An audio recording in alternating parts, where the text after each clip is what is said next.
Chapter 1388. After Luli left, he flew across the void one more time and then decided to take a rest. He could have flown across the void 4 times in a row, but he would stop after 3 times to give himself some leeway so that he could run away in time in case of danger. Cultivating, consuming pellets, flying across the void, Luli rushed on, trying to arrive at the land of Yuyin before Patriarch Leopard could react. What made him a little surprised was that the rest of the journey was very peaceful, and he did not encounter any hunting teams that covered the mountains and plains. Since nobody was hunting him down, Luli didn't worry too much. He hurried on and would take a rest after every 3 times. He took pellets as if they were free and his soul was improving. He didn't feel any pain when he flew across the void. He would be tired after 3 times, but he could recover after some rest. He could fly across 4 or 5 prefectures in a row and then rest for half a day before resuming his journey. This was efficient. He was lucky for the rest of the journey. He rarely ran into warriors. Occasionally, he would run into the deaf Taoist who sent out the immortal's body or the warlord skeleton. Patriarch Gu asked for some blood crystals for him, including the ones he had before. He had over 100. He used some and had over 80 left, enough for Luli to kill many immortals. More than half a month passed. Luli checked the map and realized he was at the northernmost part of the divinity.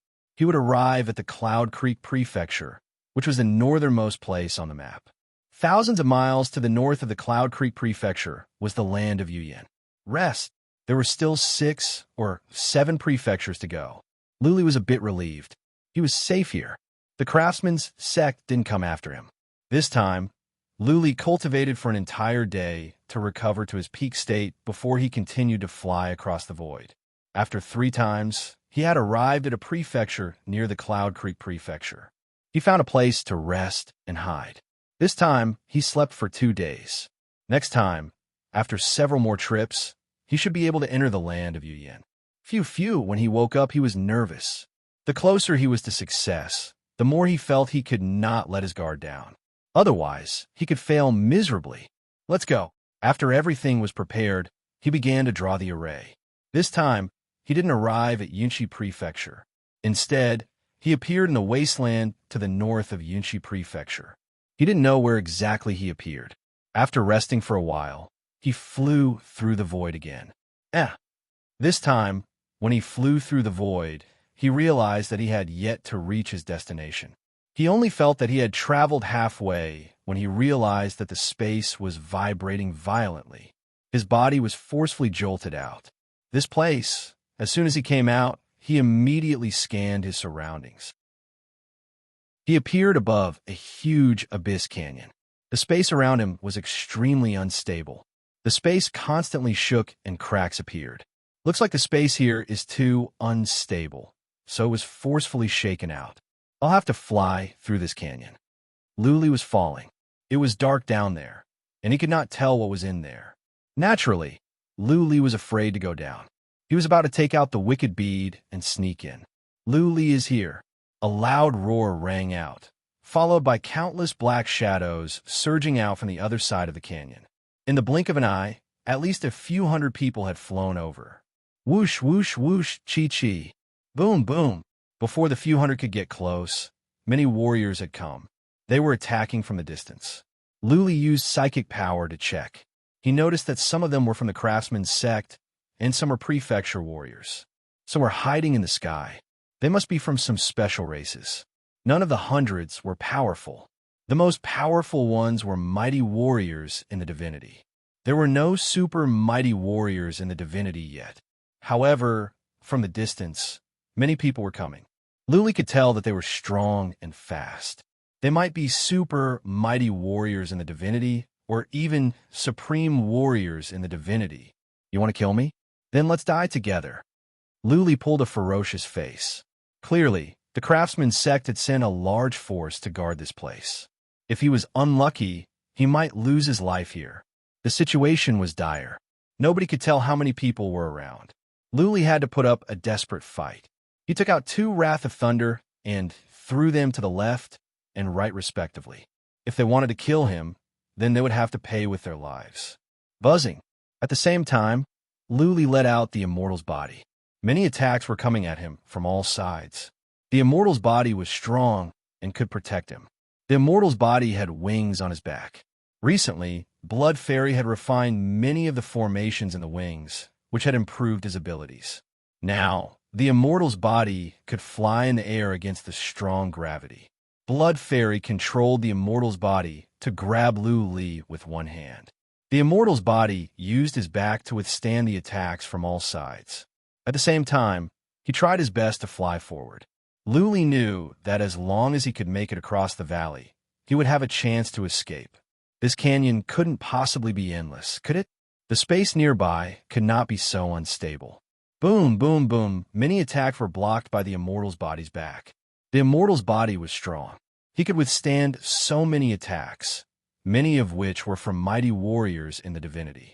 Not only was the immortal's body not destroyed, but he did not even lose a single scale. He was pushed toward the valley by the powerful attacks. Swish, swish, the sky was filled with thunderbolts. They were like dragons galloping in the sky. The thunderbolts covered an area with a radius of 3 miles. The thunderbolts devoured many disciples of the craftsman's sect, prefecture warriors, and other warriors that came. Whoosh, Luli did not pay attention to those that were affected by the wrath of thunder. He looked to the left because he sensed 2 powerful warriors were approaching. These 2 auras caused the depths of his soul to tremble. They were definitely supreme experts. Supreme warriors in the divinity? An idea popped up in Luli's mind. He took out 2 Wrath of Thunder and threw them to the left after they were detonated. He did not have many Wrath of Thunder left. However, if the 2 powerful warriors were to get close, he would be killed in an instant. It would be pointless to keep the Wrath of Thunder. Luli, you cannot run away. A cold voice came from the distance. Patriarch Bao was heartbroken to see many disciples of the Hall of Combat being killed by thunderbolts. Nevertheless, he did not rush over. Patriarch Bao floated away in the sky like a ghost. Before the Wrath of Thunder that Luli threw over could be released, Patriarch Bao had already flown away. Supreme warriors in the divinity were fast. It was impossible for the Wrath of Thunder to kill them. Luli, surrender, and we will spare your life. The other warrior went to Luli's right. He was also a supreme warrior in the divinity. Patriarch Bao was worried. He asked another supreme warrior from the craftsman's sect to come. This time, Luli must be killed here. Let's go. Chapter 1389. Luli had underestimated the power of supreme warriors in the divinity. Patriarch Leopard saw the immortal's body flying over. A glint of coldness rose in Patriarch Leopard's eyes. He slapped forward and shouted, "Ultimate hand!" The void tumbled over. Then, a golden hand with a length of more than 1,000 feet appeared. The hand did not seem to be a shadow, but a real hand. The hand did not come down at once. Instead, it stopped hundreds of feet above Luli's head. As soon as the hand appeared, the space below Luli began to tremble. If the previous spatial oscillation was like the surging of a small river, then the current spatial oscillation was like the roaring of a great river or the rolling of a raging sea. The immortal's body was flying over quickly. However, he could not move. He could not help but float around in the air. He felt he was a small boat in a raging sea, unable to control himself. Oh no! Luli was taken aback by the situation. The space was shaking so violently that the immortal's body could not move. Patriarch Leopard and the others had enough time to finish him. If worse came to worst, when the fury of thunder ran out, he would be a fish on the chopping board and others could do whatever they wanted to him. Oi! Luli threw out 2 more fury of thunder. He didn't care whether he could run away or not. At the very least, he must stop the 2 supreme warriors from getting closer. Once they were close enough, it would be a piece of cake for them to kill Luli. Ha ha ha ha! Patriarch Leopard laughed. His voice was as loud as thunder. He said with mockery, "Luli, go on. Let me see how many more fury of thunder you have." Patriarch Leopard and the other supreme warrior from the divinity had no intention of getting closer. After all, the space here was unstable. Luli could not fly away. They were not in a hurry. Luli could only make so many fury of thunder. How long could he last, even if he had hundreds or thousands? When he ran out of fury of thunder, he would be at their mercy. Whoosh, whoosh, whoosh, many warriors were swarming toward Luli. However, none dared to come closer. They were more than 6 miles away and used psychic power to check Luli. Patriarch Leopard had mobilized prefecture warriors from nearby prefectures to set up a dragnet. If they could not kill Luli this time, they would not have another chance. Good. This time, Luli can't run away. Ha, ha, ha. Patriarch Leopard's infinity hand is amazing. Not even super mighty warriors in the divinity can move, let alone Luli. Thunder God's fury is indeed domineering, but how much of it is there? You want to live after offending our craftsman's sect? Dream on. You want to escape to the land of Yuyen? This abyssal canyon will be your burial ground. With so many people here, it was quite noisy. Patriarch Leopard frowned, but he was in no mood to mind them. His psychic power was locked on Luli. When the thunderbolts were almost gone, he waved his hand and said, "You two pretend to attack. Remember, do not go within 3 miles. When Luli throws the wrath of the thunder god, retreat immediately." All right. Patriarch Leopard's 2 divinity, super mighty warriors took action. They dashed toward Luli like 2 swift foxes. Also, the 2 of them were very smart.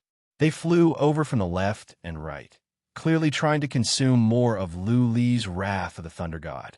There were fewer thunderbolts around Luli.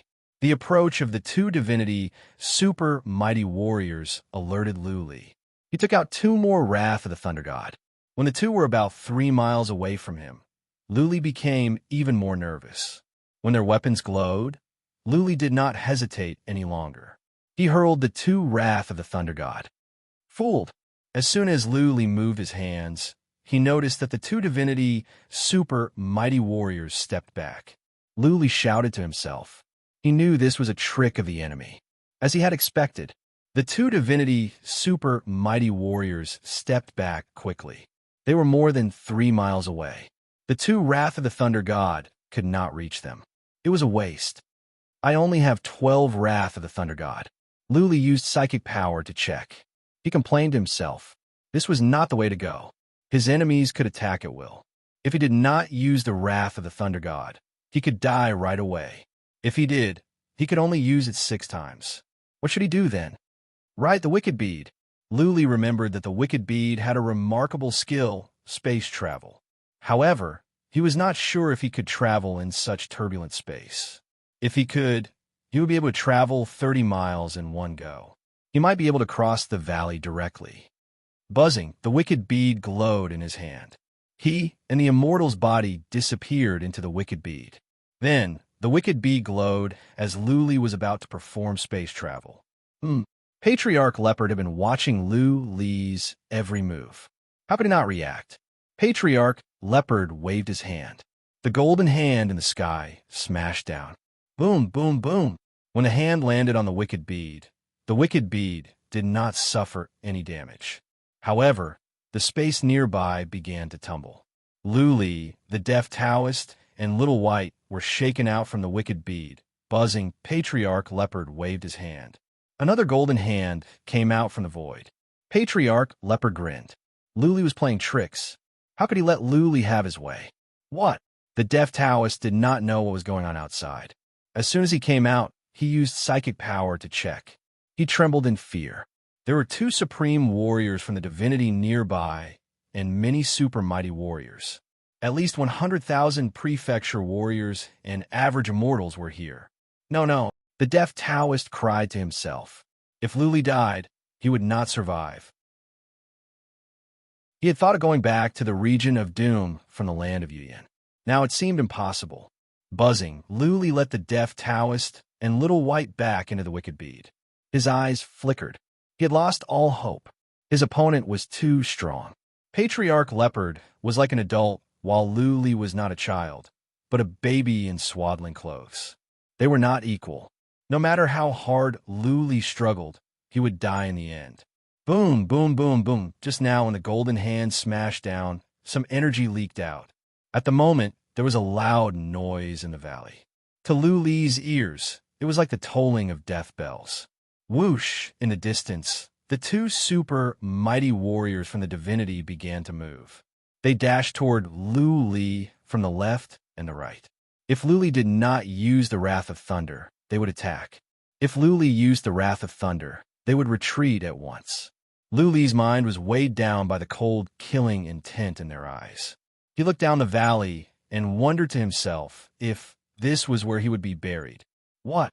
Right at that moment, Luli felt the space down there was trembling. Then a huge head loomed up. Following that, a loud roar came from the valley. That roar was more horrifying than thunder. Luli's eardrums bled, and his divine energy was in a mess. The roar was nothing. What was more, there was a surge of beast energy coming from down there. That energy made Luli feel like he was facing a beast king when he was not a warrior. At that moment, Luli was trembling. His hands and feet were cold. A sense of fear came from the depth of his soul. Swish, swish, swish, countless spiritual consciousnesses scanned the area below, and everyone's expressions changed drastically. Even Elder Leopard's eyes were filled with fear. The two super mighty warriors that were flying toward Luli stepped back at once. One of them shouted, "Is that the legendary wild beast king?" Chapter 1390. Wild beasts were divided into Earth, Heaven, Holy, and King. But many had only heard about king-level wild beasts and legends. Most of them were slain. The remaining ones were hiding in dangerous places, historical sites, mysterious areas, and other strange places. There were too many powerful warriors in the divinity. All the territories were occupied by the major forces and sections. Even if there were king-level wild beasts, they would have been killed by a group of powerful warriors. No one expected that there was a king-ranked desolate beast lurking in the deep canyon. No one present had received any news of it before this. But it was understandable. This was the northernmost part of the divinity. Further north would be the Yuyan land. Only those who wanted to go to the Yuyan land would pass by here. Those who wanted to go there would take a detour. The space was trembling violently. Who would go down there for no reason? Luli had released several Wrath of Thunder, and many warriors were attacking. But none of them alarmed the king-level wild beast.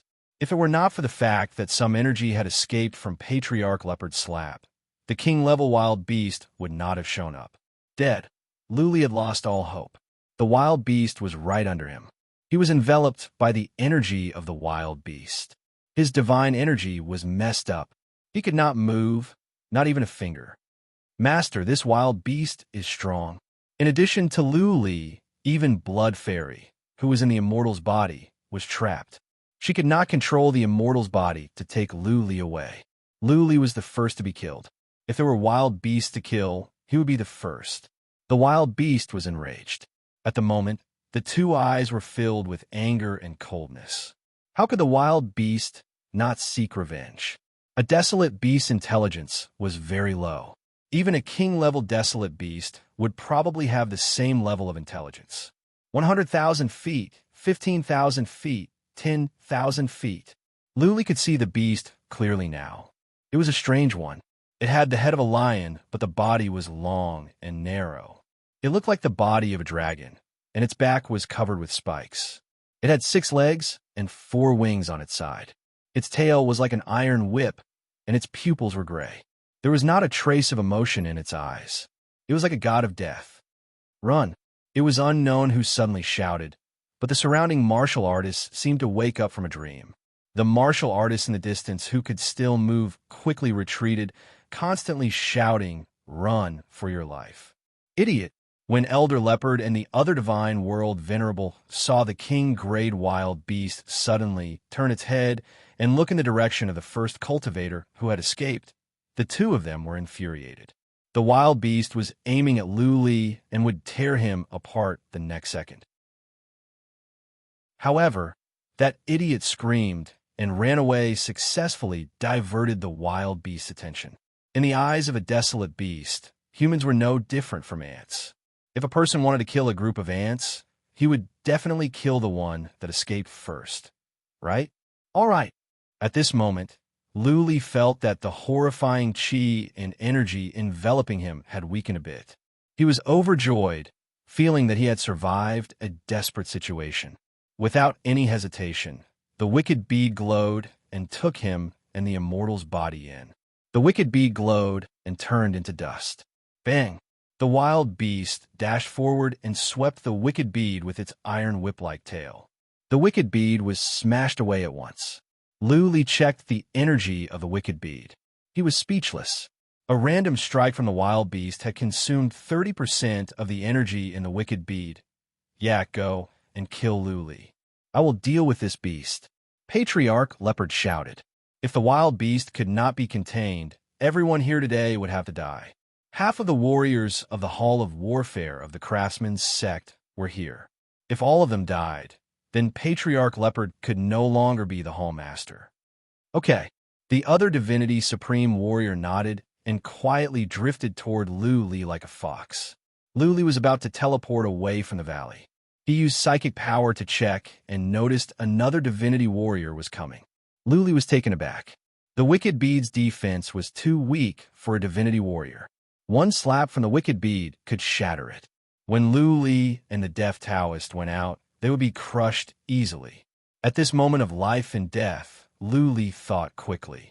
He could not teleport away now. The Wicked Bead could only teleport 30 miles away. For a Divinity Warrior, 30 miles or 3 miles made no difference. Teleportation was not an option either. After much deliberation, Luli realized that there was only one way to get close to the wild beast and borrow its power to protect himself. Luli used psychic power to check the wild beast. An idea came to him. The back of the wild beast was covered with spikes. It looked like a hedgehog. The gaps between the spikes were perfect places for Luli to hide. Buzzing. In a split of a second, Luli made up his mind. The wicked bead glowed and vanished in midair. In the next second, Luli reappeared on the back of the wild beast. If Luli were alone, the wild beast would be alarmed and kill him at once. But the wicked bead was just a bead without any sense of danger. The wild beast of the king level sensed it, but did not mind. Whoosh! Luli flew the wicked bead into the crack. Then, he enlarged the wicked bead and stuck it between two spikes. What? The other Divinity Warrior was a distance away from Luli, and Luli was not far away from the wild beast. Therefore, the other Divinity Warrior did not dare to get close. However, the wicked bead had teleported to the back of the wild beast. The other Divinity Warrior frowned, not knowing what to do. Patriarch Leopard had made a move. With a huge saber in his hand, Patriarch Leopard was ready to fight the wild beast. Phew! The wild beast opened its mouth and breathed out a black airstream.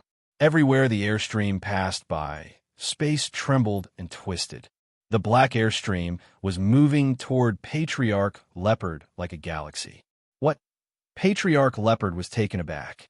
No wonder the space in the valley was trembling. It was because of this king-level wild beast. The wild beast might be born with the ability to control space. Patriarch Leopard did not have the courage to enter such a turbulent space. If the wild beast twisted the space, even Patriarch Leopard would be shredded into pieces. Patriarch Leopard had dodged in advance, but some people in front of him did not. The black airstream from the wild beast swept across for more than 3 miles and enveloped the more than 1,000 people. What happened next shocked Patriarch Leopard and the others. The space in the black airstream suddenly twisted violently. Then, the people in the black airstream began to lose their shape and became minced meat. Their armors were torn apart by the force of space. Is this the legendary mythical beast of space? Patriarch Leopard felt lucky that he did not take the attack head-on. Otherwise, even if he could survive, he would be injured or even gravely injured. Bull!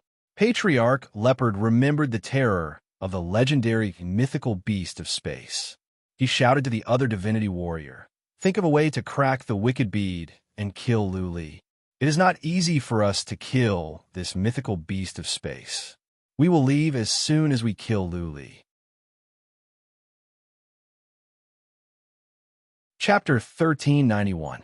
Swish, swish, the beast of space was ferocious and fast.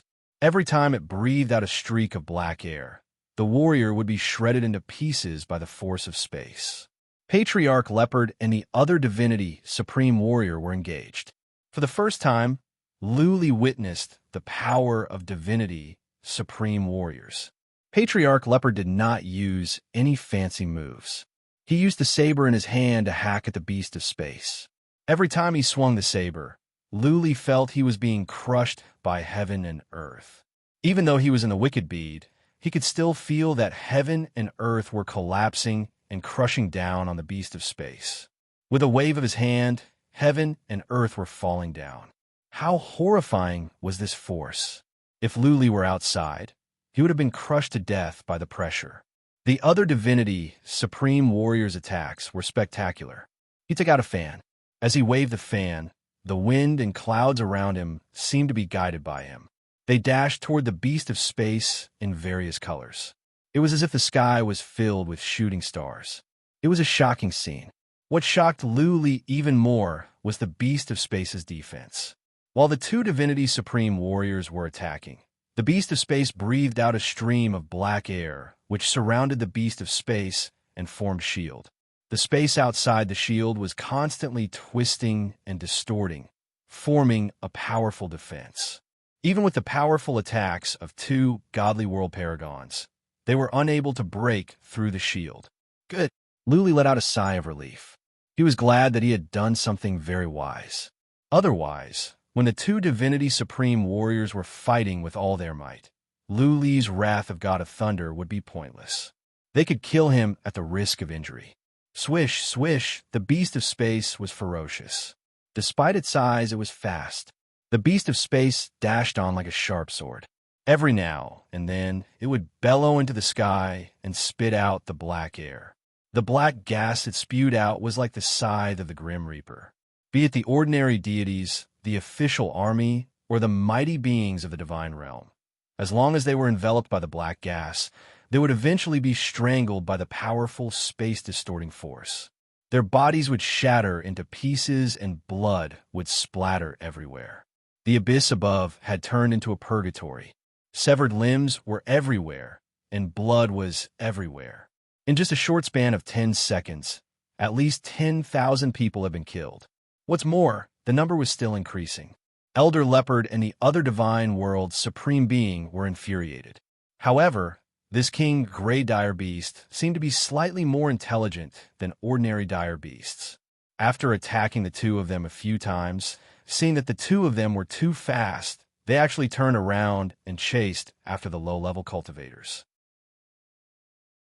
How fast could those low-level warriors be? This spatial divine beast spread its wings and instantly traveled hundreds of kilometers. A mouthful of black gas from its mouth could extend tens of kilometers. The eyes of Elder Leopard and the other divine realm supreme being turned blood red. More than half of the people from the divine craftsman sect battle hall had come this time, and now half of them had died. If this were to continue, all of them would probably die. When they returned, the sect master would definitely punish them heavily. The most important thing was that Luli was not dead yet.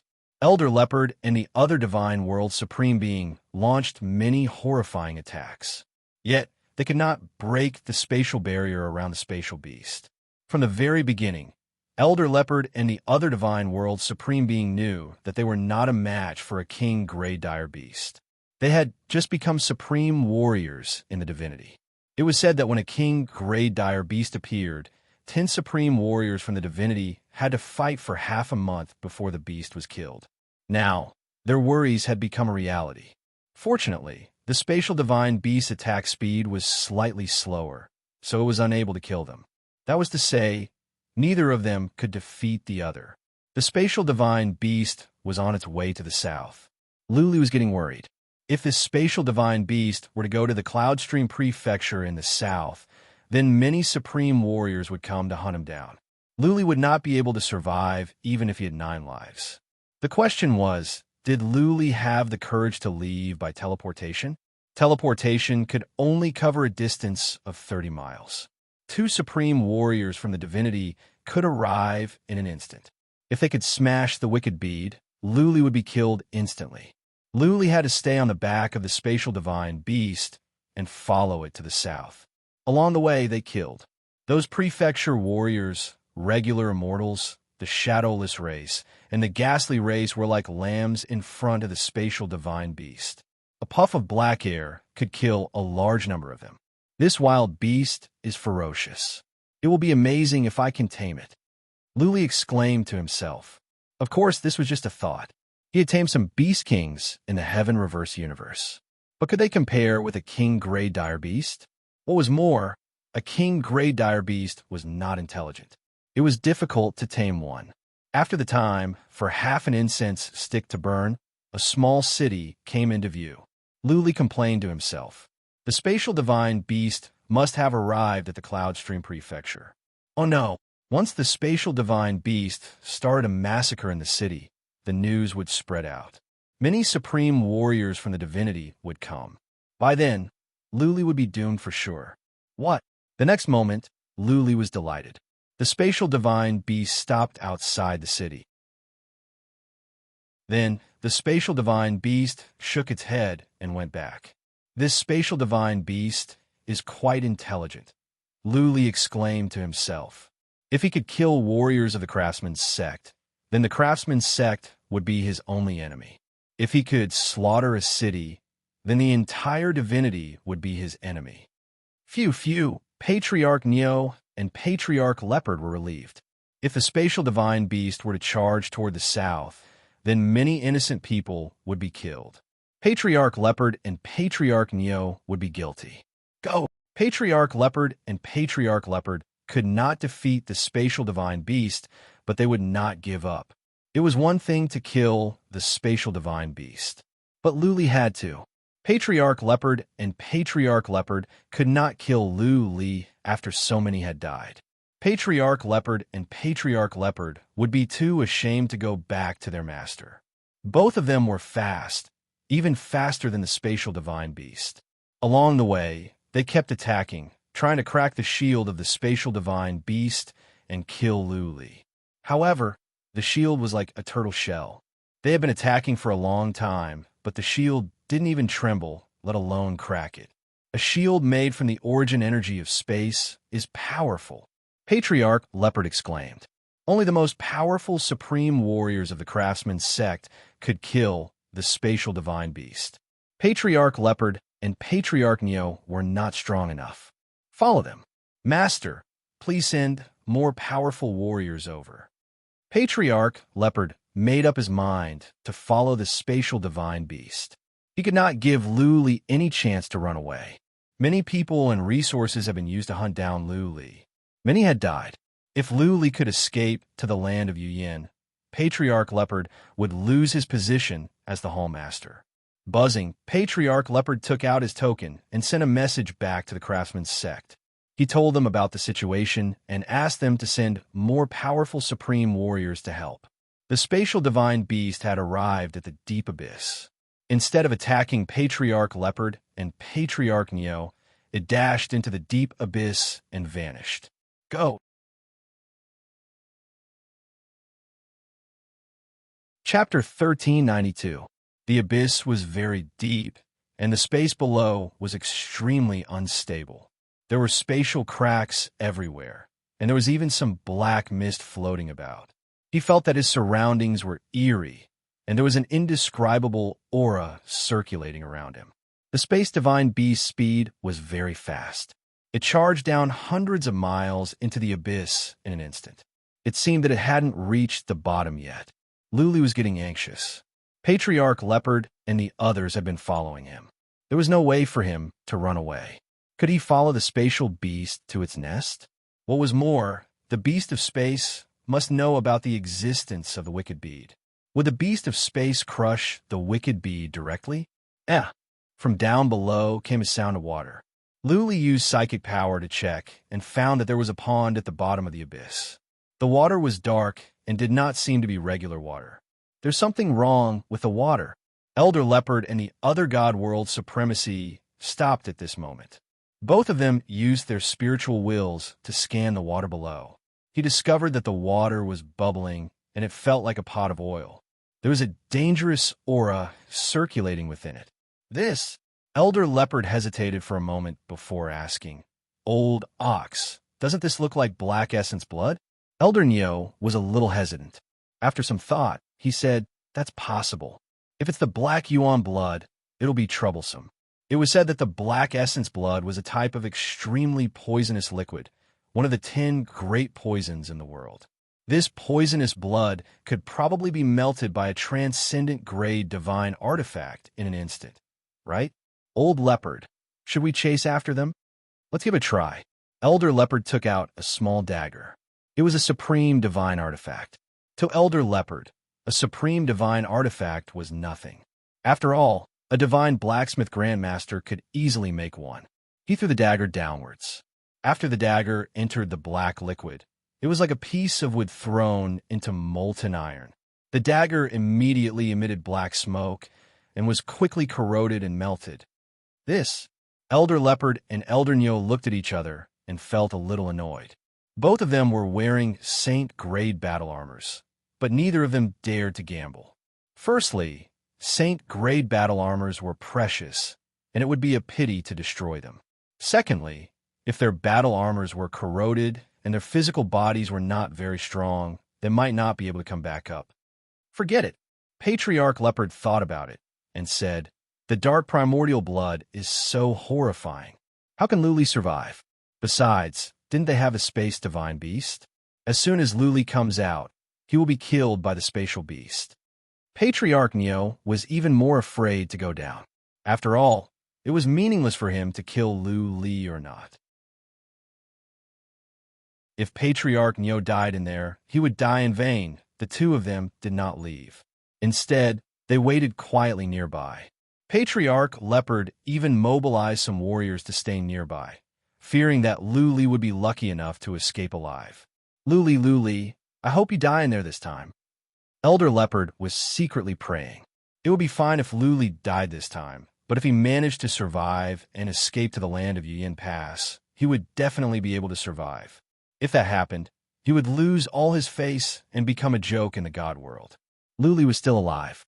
The space divine beast shuttled through the black water pool. When it reached the bottom, it actually entered a huge cave. Moreover, the cave extended inwards. After walking for a while, it arrived at a huge underground plaza. There wasn't any black essence blood in the underground plaza, and it was very dry. This place seemed more like the lair of a spatial divine beast. Buzz! When they arrived at the underground plaza, the black shield over the space divine beast disappeared. It lay on the ground and slept, not caring about Luli at all. Luli dared not to move or use psychic power. He could only sense through the wicked bead. When he realized that the space in the underground plaza was stable, his heart was filled with excitement. The space was stable, which meant that he could fly away in the void. He could leave the wicked bead and fly away in an instant. The next place he would be at would be the land of Yuyin Pass. The thing was, the space divine beast was so powerful. Would he be killed as soon as he went out? The wicked bead did not have any energy of life, but he did. Wild beasts were not intelligent. They were born to be hostile to humans. What was more, Luli was in its lair. Would he stay here forever if he did not leave? What if the craftsman sect sent out more powerful warriors? The craftsman sect had more than one supreme warrior in the divinity. Time moved on. After the time for half an incense stick to burn, Luli sensed that the space divine beast had been resting with its eyes closed. He made up his mind. The wicked bead turned into a speck of dust and flew away from the space divine beast's back. The space divine beast did not do anything. It was still sleeping. Luli felt relieved. He flew the wicked bead to a corner.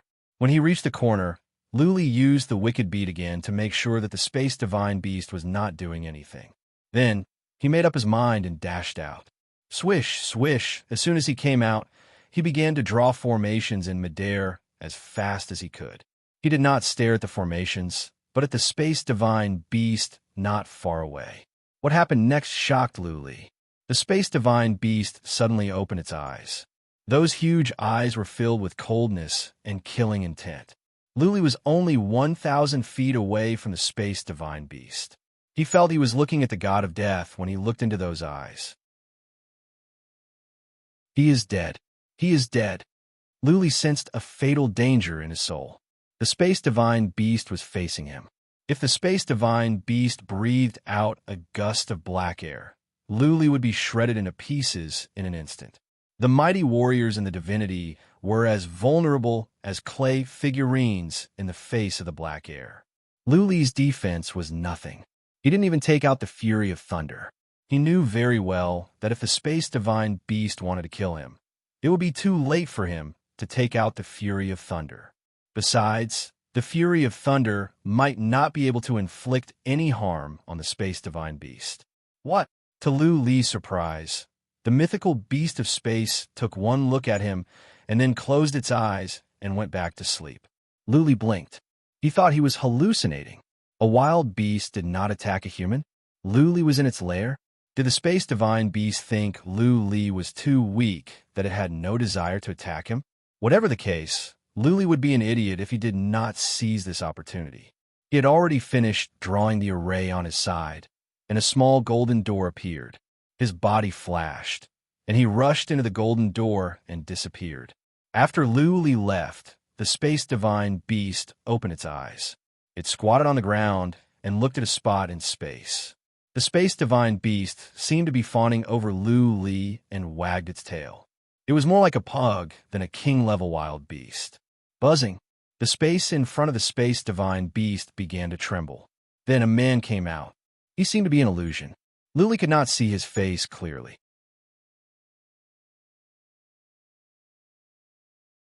Chapter 1393. Buzzing, half a day later, the space above the valley began to tremble. Then, 4 people came out at the same time. Some disciples of the craftsman's sect were guarding outside. They dropped to their knees in fear and said, "Greetings, Master, Patriarchs, and Lady Huang." Patriarch Neo and Patriarch Leopard were alarmed. They flew up at once. Patriarch Leopard bowed with shame and said, "Greetings, Master, Patriarchs." Patriarch Neo bowed as well. Master of the craftsman's sect showed no emotion. He glanced over and asked, "What is going on? Where's Luli?" "He is down there. I don't know if he is alive or not." Elder Leopard pointed to the bottom of the abyss and explained what had just happened. Luo Huang's eyes lit up as he listened. Luli was actually able to survive in such a situation. It had to be said that this person's life was truly tough. Dark primordial blood? Spatial beast? Master of the craftsman's sect frowned. Then he waved his hand and said, "Let's go and have a look." A group of people flew down the canyon and soon arrived on top of the black essence blood. The sect master took a few glances and nodded. "It is indeed black essence blood." Sent a message back to Elder Shur to prepare and send someone over to collect it. This is a good material for refining weapons. A patriarch sent a message at once. Patriarch Leopard pouted. Master didn't come to kill Luli. Instead, he began to collect the materials. "I will go down and have a look. Stay here. Your armors cannot stand the dark, primordial blood." Master of the craftsman's sect took out a white bead after a few looks. The bead glowed, and a shield came out to cover her up. She dashed into the pond like a sharp sword. She was fast. Soon, she reached the bottom and found the huge cave. She walked into the cave, but soon came out. She flew up and said with a frown, "There is no spatial beast down there. Luli is not in there." "How is that possible?" Patriarch Leopard and Patriarch Neo looked at each other in fright. They had been guarding nearby. Luli could fly away, but how could a spatial divine beast leave without a sound? The craftsman's sect lord didn't ask any further when she saw Elder Leopard and Elder Qian's astonished gazes. She pondered for a moment and said, "There are only 2 possibilities. First, this is a spatial divine beast. It's actually a spiritual beast belonging to a powerhouse that was quietly taken away by that powerhouse. The second possibility is that the space divine beast knows a divine ability similar to flying through the void. Because its nest has been discovered, it left early." Everyone fell into deep thought and felt that the first possibility was more likely. Desolate beasts did not have high intelligence, So how could they escape in advance? If it had been taken away by a powerhouse, how powerful must that powerhouse be to be able to quietly take away the divine beast under the noses of Elder Leopard and Elder Nyo? Whereas Luli, was he also taken away by this expert? Many questions were on everyone's mind. But one thing was for sure. It was impossible for the craftsman's sect to kill Lu Li within a short time. The hunting operation had failed completely. Patriarch Leopard. The master glanced over and said coldly, "When you go back, admit your mistake and resign. The position of Hall of Warfare is not suitable for you. Send my order. Stop the hunting. You have been humiliated for a long time. Stop it. It's okay that you have failed. What's more, you will not admit your failure." The master turned around and flew up with Luo Huang. Soon, they vanished into the distance, leaving the patriarchs and disciples of the Hall of Warfare standing there with mixed feelings. "Luli, if I have the chance, I will cut you into pieces unless you never show up in the divinity again." Elder Leopard roared, and his face turned ferocious. This incident had not only cost him position of Hall of Warfare, but also disgraced him. For a short time, he might become a joke in the divinity. With prefecture warriors here, the news could not be kept a secret. Soon, the news spread across the divinity. The craftsman's sect also received news. The master of the craftsman's sect was enraged. He removed Patriarch Leopard from the position of Hall of Warfare and the chief of Hall of Intelligence. Many people were killed. The news confirmed the failure of the craftsman's sect's hunting operation. The bounty posters were canceled. The craftsman's sect gave up on hunting Luli. The news spread across the divinity like snowflakes, causing a sensation. Luli's name was known across the divinity. He became the focus of discussion. It was impossible not to pay attention to him. An insignificant immortal who had ascended to the divinity for less than 10 years had fought against the 4 legendary forces. He had killed many disciples of the craftsman's sect and prefecture warriors. More importantly, he had escaped capture and survived. The 4 legendary forces were like the 4 overlords in the divinity for emperors. Even if an average force offended the 4 legendary forces, it would be easy for the force to be destroyed, let alone fight back. The divinity had been in existence for thousands of years. The 4 legendary forces had always been the overlords. Nobody could fight against the 4 legendary forces. Finally, there was one today. If Luli were a supreme warrior in the divinity, a powerful warrior, then it would be understandable. It just so happened that Luli was a warrior that was not even on the list. An ant challenged a dragon. It turned out that the ant bit off the dragon's scales and ran away.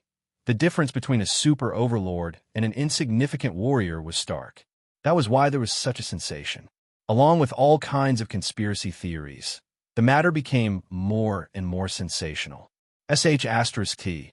I told you that this punk is trouble. Trouble lives for 1,000 years. How could he die so easily? He is so good.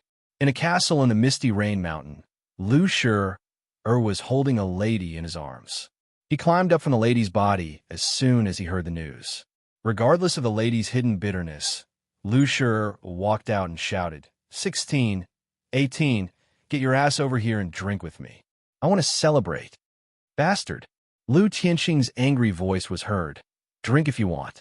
Don't be so high profile. Are you trying to ruin the pavilion of misty drizzle? Ha ha ha ha. Lu Shi did not mind. He flew away. He found 2 of his best friends and dashed down to the misty rain city. He wanted to get drunk to celebrate Lu Li's escape. Impressive. At the same time, in one of the ice halls of the Palace of Snow Mountain, the Palace Lord of the Snow Mountain Palace looked at Holy Lady Snow and said, Jingya, the man you like is indeed extraordinary. He actually managed to escape. This is a first in history. Holy Princess was delighted. Clenching her fists, she said, he really is an amazing man. Maybe he will create more miracles in the future. One day, he will stand at the peak of the divinity and look down on the others. Don't even think about it. Master of Snow Mountain put on a serious face and scolded, if possible. Jingya, you should forget about him. You have underestimated the craftsman's sect. Luli can escape for now, but that does not mean that he can fight against the craftsman's sect in the future. If he wants to stand at the peak of the divinity, he must wipe out the craftsman's sect. In history, there have been many supreme warriors who tried to wipe out the four forces or replace them, but they all perished. Why should I forget about him?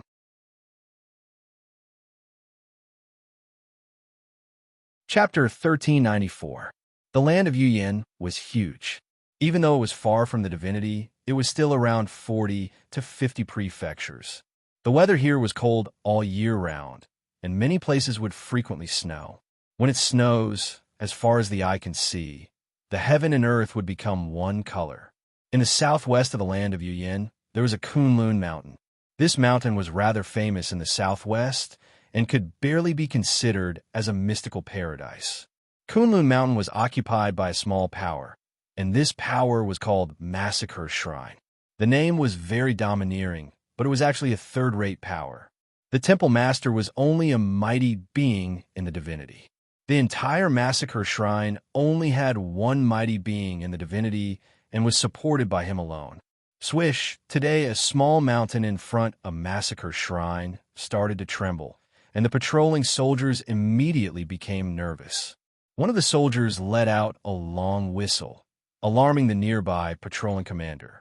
Buzzing, a door appeared in midair, and a figure emerged from it. He had a head of snow-white hair and was wearing sky-blue battle armor. As soon as he appeared, his gaze was as sharp as a sword, causing the soldiers to feel it chill down their spines. Swish! Luckily, the patrolling commander came over. This was an expert who was comparable to an immortal on the list. The nearby soldiers were slightly relieved. All of them took out their weapons and surrounded Luli, ready to take action at any time. Finally arrived at the land of Yuyan, Luli took a glance. Seeing that it was just a few small immortals, he did not care. He sensed the surrounding spiritual energy and aura and realized that it was indeed different from the divinity. He knew that he should have arrived at the land of Yuyan. Who are you? Why did you invade my Massacre Shrine? The commander was not nervous when he saw Luli. The armor that he was wearing was not an ordinary armor. Furthermore, this person appeared from midair. Even though his aura was not strong, what if he was a powerful expert who had concealed his aura? Luli landed on the ground and scanned the surroundings with his psychic power. He did not reply to the commander's question and instead asked, "Is this the land of Yuyan?" Luli was wearing a supreme relic armor. Even if he allowed them to kill him, they would not be able to kill him. Besides, Luli still had some wrath of the Thunder God. If he took it out and detonated it, this small power would probably turn into ashes. Therefore, Luli had nothing to fear. If worse came to worst, he could kill them and fly away again. Seeing Luli's manner, the other party's commander does not dare to easily offend him. Recently, the Massacre Shrine had met with a huge trouble. If they were to provoke another expert, it would be even more troublesome. He thought for a while and said, "This is the land of Yuyan. This is Kunlun Mountain, the territory of our Massacre Shrine. If there is nothing, please leave." This commander was quite polite. Luli did not have the intention to fight. He nodded slightly and said, "Do you have a map of the land of Yuyan? Give me one, and I will buy it for you. I won't take advantage of you." Luli took out thousands of divine sources. The leader became more polite. He took out a map from his ring and handed it to Luli. "Here is the map. You don't have to take the divine sources." Luli did not stand on ceremony. He took the map and scanned it a few times, only to have a slight headache. Because he did not know anyone in the land of Yuyan, he did not know where to stay. He mutters to himself for a while before saying, "I just came over from the God Realm. Is your Massacre Shrine accepting people? I wish to join your Massacre Shrine." The commander and the soldiers looked at each other and were secretly on guard. Recently, Massacre Shrine was at war with an enemy. Luli suddenly appeared and requested to join Massacre Shrine. What if he was a spy? At that time, they might cause destruction and massacre internally. The reason why Luli wished to join Massacre Shrine was because he felt that these people were rather pleasing to the eye. They did not wantonly bully and humiliate him just because his aura was weak. He was not familiar with the land of Yuyan and needed a process of understanding. He needed a place to stay. He could not possibly find a place to cultivate in the wilderness, right? The commander pondered for a while and shook his head. Apologies. Our massacre shrine is not accepting people recently. Please leave. All right then. Luli was slightly disappointed. He was not an unreasonable person. After nodding slightly, he leaped up and flew away. Hoo-hoo. After Luli left, the commander felt relieved. Although Luli's aura was not strong, the commander had a very dangerous feeling. In the depths of his soul, there was a special feeling that if they offended Luli, they would all die. Commander Lin, what are you all doing here? Right at this moment, two figures flew down from mountain. It was a little girl with braided goat horns and an old man. This little girl was very pretty and was wearing a fox fur coat and a cotton skirt. However, her body was slightly frail and looked very delicate. Young lady, she. Commander Lin and the soldiers hurriedly bowed. Commander Lin pointed to the direction where Luli left and said, "Just now, a white-haired man suddenly appeared here and asked for a map from me. He also said that he wanted to join our massacre shrine. His identity is unknown, and I rejected him." Yeah, the little girl looked to be only 8 or 9 years old and was not very strong. She had a pair of bright eyes as she blinked and said, "Commander Lin, our massacre shrine is lacking people. Why don't you recruit him?" Commander Lin smiled bitterly and said, "Young lady, I feel that this person is very dangerous, and his identity is unknown. Recently, Moonwell Palace has been eyeing covetously. I am afraid that he is a spy from Moonwell Palace." Oh, the little girl clearly did not have many schemes. She nodded and waved her hand. "Uncle Shi, let's go." Commander Lin was startled. He stood in front of the little girl and said, "Young lady, it is very dangerous outside recently. You're going down the mountain?" "That's right." The little girl tilted her head and said, "I'm going to look for mother and grandfather. As long as grandfather is willing to help us, those bad people from Moonwell Palace will not make things difficult for us. Don't worry. With Uncle Shi protecting us, haven't the people from Moonwell Palace gone to capture heaven-ranked desolate beasts? It will be fine. Grandfather is not far away." Commander Lin was still worried as he asked, "Did Hall Master agree to let you go out?" "Father is in closed-door cultivation." The little girl curled her lips and said, "Commander Lin, I have already informed Mother's side. They will send people to fetch me. How would Moonwell Palace dare to touch me?" Commander Lin thought about it and felt that it was reasonable. He did not say anything more. However, he still waved his hand and sent out 2 people. "Follow young lady. If anything happens to young lady, bring your heads to see me." "Many thanks, Commander Lin." The little girl smiled sweetly. That jade-like face caused Commander Lin's heart to soften. This little girl is the treasure of Massacre Shrine. Anyone who sees her will have tender feelings towards her. The little girl brought the 3 of them down the mountain happily. Commander Lin sent them off with his eyes. At this moment, he suddenly had an ominous premonition in his heart. This time around, nothing must happen. Otherwise, Hall Master will probably go crazy. Should I go and report to Hall Master?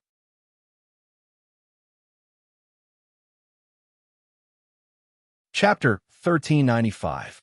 Luli left the Kunlun Mountain in a daze. He didn't know where to go. He was unfamiliar with this place. He had to move forward in a daze. But now that he was at the land of Yuyin, the craftsman's sect wouldn't come after him. Even if they did, they wouldn't dare to search for him openly. Even though he was at the land of Yuyin, it didn't mean he was completely safe. What was more, it was said that killing was common in the land of Yuyin. It was even more dangerous here. Luli could easily get into trouble if he wandered around in the wild alone. Therefore, he wanted to find a small forest to hide in and cultivate for a few years before he planned his next step. Well, Luli ran for thousands of miles and found a small cave. He wanted to stay there for a few days to sort out his thoughts. He used psychic power to check. There was a person inside, a small immortal. That person noticed Lu Li's psychic power and sensed that Lu Li was walking toward the cave. Like a bird startled by the mere twang of a bowstring, he flew out and fled. This place is really dangerous. Lu Li shook his head. Judging by this person's expression, there were many cases of people killing at the land of Yuyin. Clearly, this person was afraid that Luli would kill him, so he ran away at once. Luli didn't bother to think too much. The cloaking armor appeared, and he dashed into the cave to rest. He took out the map of the land of Yuyin and scanned it. He didn't find much. There were no prefectures in the land of Yuyin. The map only indicated blessed lands and some strange places. There were only 9 cities in the entire land of Yuyin. There were no cities in other places. The 9 cities must be where the 9 immortal kings resided. Luli found the Kunlun Mountain. To the southwest of the map, there was a city called the Pan King City. The immortal king in the southwest must be called the Pan King. If possible, it would be nice to live in the Pan King City. But Luli didn't know how to get into the city. Were ordinary people allowed to live in the city? Were there any special rules in the city? The Pan King City was some distance away. Luli thought about it and decided to ask 1 or 2 people. If they didn't cooperate, he would have to force them to cooperate. I can't keep wandering around in the wild. I can get into trouble. Luli made up his mind. His most powerful move was the Wrath of Thunder, but he could not expose it easily. Otherwise, it would attract endless troubles in the future. Who could guarantee that the matters of the God realm would not spread to the land of Yuyin? If he attracted the attention of someone with ulterior motives, he would probably be hunted down again. Bang, bang, bang. While Luli was deep in thought, an explosion came from the distance and woke him up. He frowned and flew out like a fox. Wearing the soul concealment battle armor, he didn't make any sound as he walked. After he entered a small mountain, he didn't use his divine perception to look ahead. 2 groups of people were fighting in front of them. One group only had 4 people, while the other had more than 10 people. Among the 4 of them, there was still a little girl. Their battle prowess should be pitifully low. If it wasn't for the fact that the little girl had an old man with decent battle prowess, they would have all been killed long ago. And Luli watched for a moment and understood. The side with more people wanted to capture the little girl, which was why they were hesitant. Otherwise, with the number of people and combat power on this side, they would have been wiped out long ago. People from Full Moon Palace, you dare to harm me, Uncle Shi and the others? My father will not let you off. The little girl was enraged. Looking at the 2 injured warriors next to her, her eyes were watery and her face was filled with panic and fear. Well, aren't they from the Massacre Shrine? Luli noticed that the 2 warriors were one of the warriors that surrounded him just now. The 2 warriors were being attacked, and they were covered with wounds. Soon, they would not be able to survive. Can you stop attacking? I will give you all my treasures. Don't kill them, okay? Seeing that the 2 soldiers were about to die, and that Uncle She was unable to protect them, the little lass cried out anxiously and choked with sobs. She had a relic sword in her hand, but she didn't make any move. It seemed that she had no experience in battles. Looking at the little girl's delicate face, Luli suddenly thought of someone, Prajna. It was the first time he saw Prajna. She was also so young and adorable. Okay, suddenly, Luli made up his mind. The wicked bee glowed, and a skeleton came out. Luli threw 5 blood crystals into the skeleton's mouth. Pointing to the warriors in black armor, he ordered, "Kill all the warriors in black armor." Whoosh! The war god skeleton flew over like a sharp sword. Its speed was extremely frightening. Both parties who were fighting over there were petrified, and they all looked over in fear. When the little girl saw a black skeleton, she was so scared that her pretty face turned pale. She retreated in fear. The next second, she was even more frightened. That skeleton had dashed over and strangled a warrior of Full Moon Palace in one move. That warrior's head was crushed. The warlord skeleton's abilities were beyond doubt. It could even kill immortals on the list. There were more than a dozen warriors here, but none of them were powerful. The most powerful one was comparable to the god of wings. Therefore, the warlord skeleton dashed over and began to wipe them out. Though the warriors reacted fast, their weapons were knocked away when they attacked the warlord skeleton. The warlord skeleton's defense was strong. The little girl saw that the skeleton had killed 6 warriors at once. All of them were from the Full Moon Palace. The skeleton walked past her but did not attack her. She was overjoyed. She thought it was a mysterious warrior that was helping them. Run! The remaining Full Moon Palace members saw that the situation wasn't right, and the leader immediately prepared to retreat. Though he was as powerful as an immortal on the list, he could not destroy the warlord skeleton after one round of attacks. He could not even make the skeleton fall back. Naturally, he wanted to leave. Should we kill her? One of the warriors looked at the little girl. The leader shook his head and said, "We can only take her alive. Let's go." The leader retreated, and the rest of the people fled in all directions like birds and beasts. The war god skeleton chased after them and killed another person, then stood still on the spot. It had killed 6 warriors. Now, it was chasing after one warrior. The energy of the blood crystals had been used up. Naturally, it could not move. Phew. Uncle, she let out a long sigh. The little girl's face was filled with joy as she respectfully bowed to the skeleton. "Thank you, Senior, for saving me. She is very grateful. When we return to the palace, I will definitely have my father repay you." The little girl expressed her gratitude with a straight face. It was funny but adorable. Uncle, she shook his head. He bowed to Luli and said, "Thank you, Lord, for saving my life." Uncle, she was as powerful as an immortal on the list. Naturally, he could tell that the warlord skeleton was just a puppet. It was Luli who was hiding behind a mountain. Luli had put away the cloaking armor. He was wearing a cyan robe. If he didn't, how could Uncle She find him?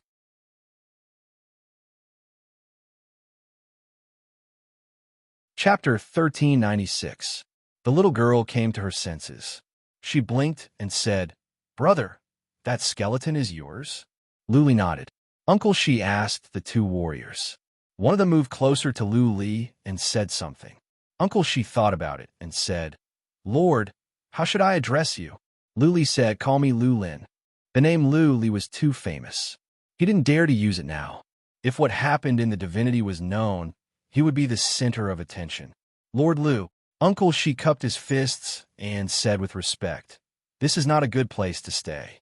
Please move to Kunlun Mountain and give us a chance to thank you." Yes, the little girl was innocent. Luli saved her, and he seemed to be kind to her. He looked at her with gentleness.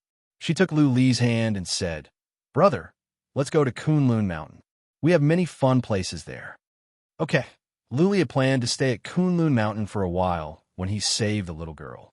Commander Lin and the little girl made him feel comfortable. It was not a bad idea to stay at Kunlun Mountain for a while.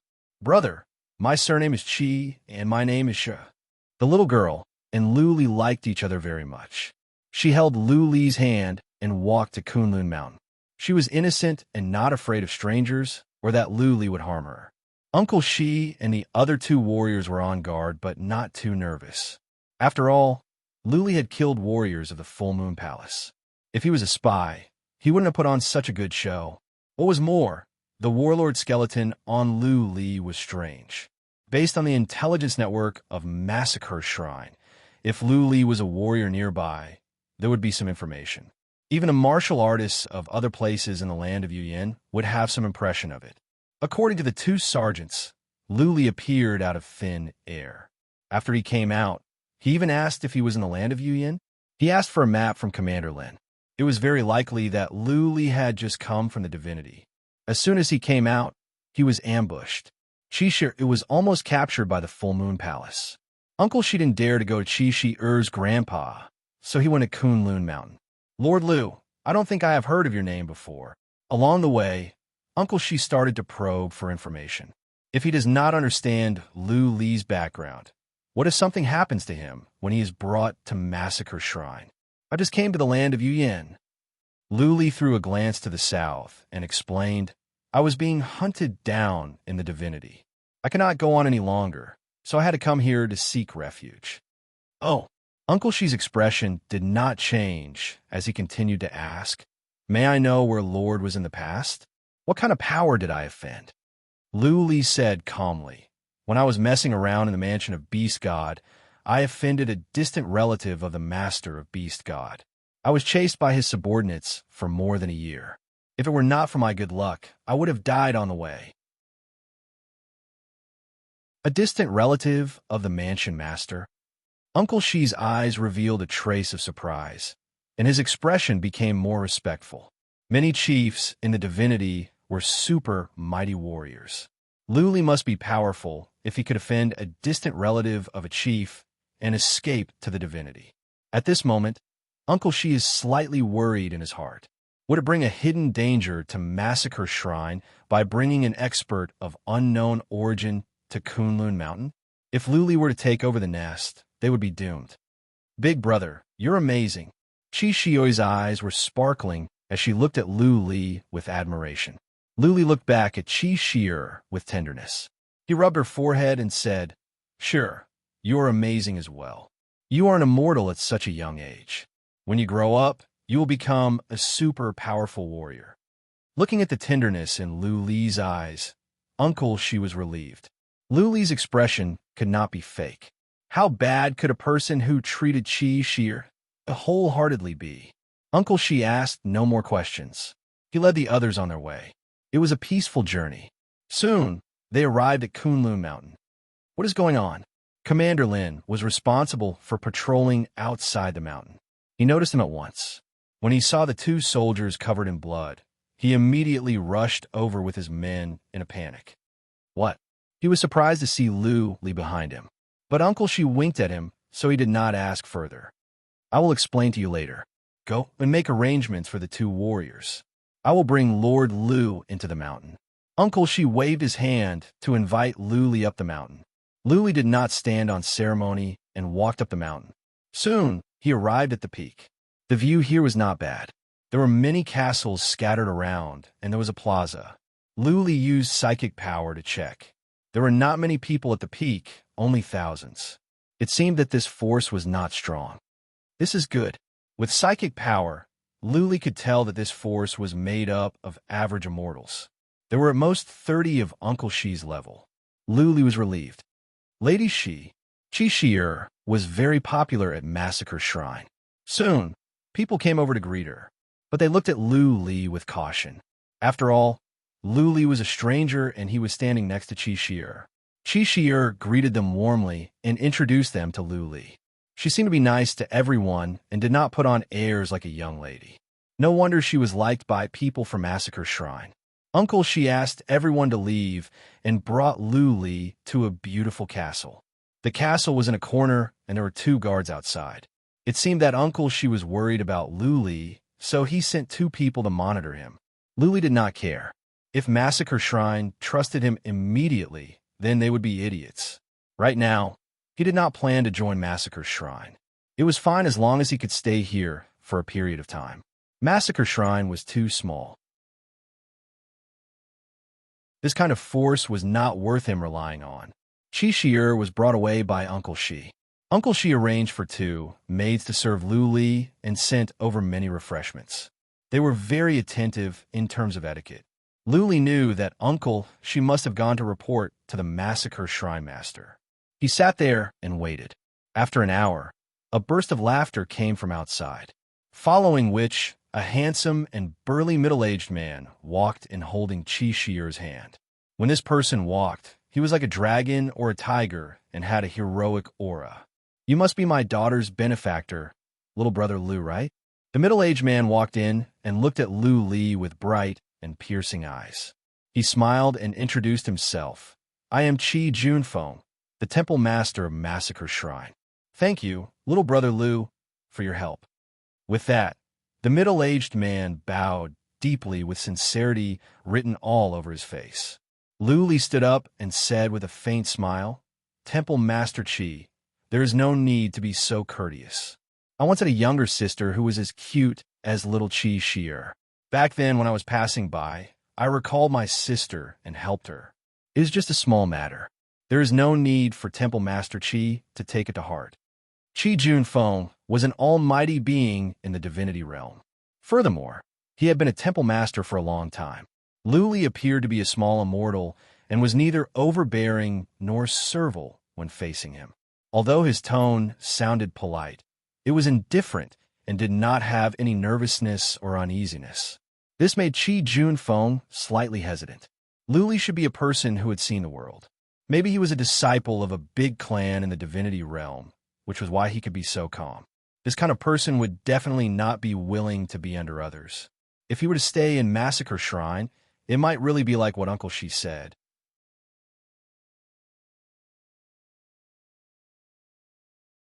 Chapter 1397. Soon, Chi Junfeng made up his mind. Luli could not stay. He could stay here for a while, but he could not let him join the Massacre Shrine. Having made up his mind, Chi Junfeng's smile turned sincere. After all, Luli had saved Chi Shi. Chi Junfeng had to repay him. At once, Chi Junfeng chatted with Luli warmly. He asked someone to send over delicious food and asked some patriarchs to drink with him. He invited Luli to stay here, but did not mention anything about Luli joining the Massacre Shrine. Luli did not want to join the Massacre Shrine. He just wanted to stay here for a while to understand the situation here. It was the first time they met, so Luli did not ask too many questions. Chi Junfeng left after they were full.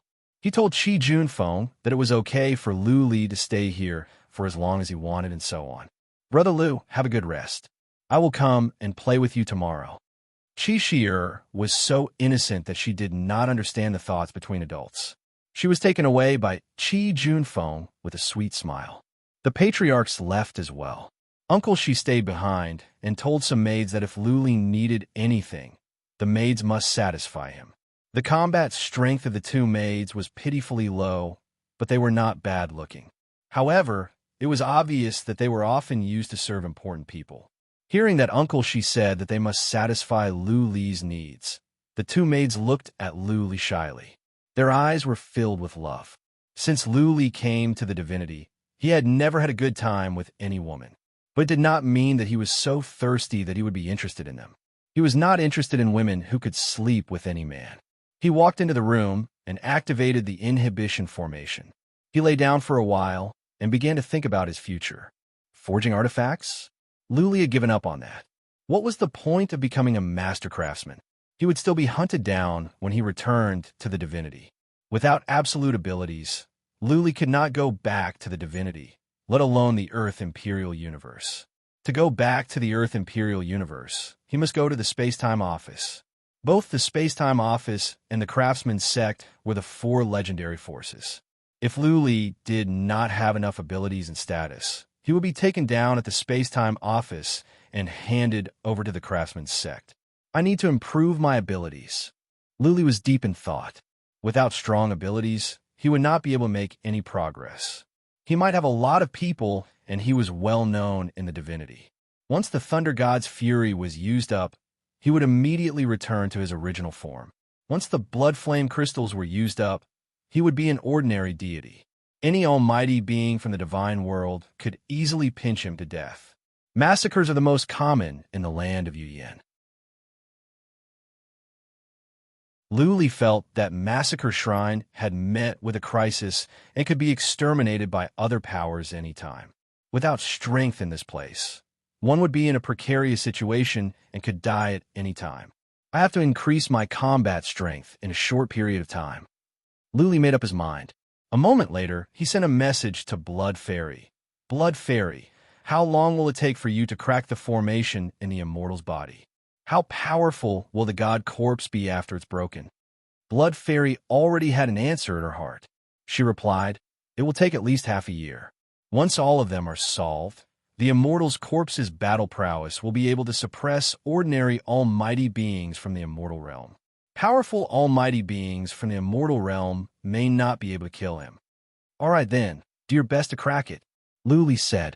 Then he took out 2 interspatial rings, which belonged to 2 super mighty warriors from the divinity. Luli remembered that there were some ancient books in them. Since they were the treasures of super mighty warriors in the divinity, those books must not be simple.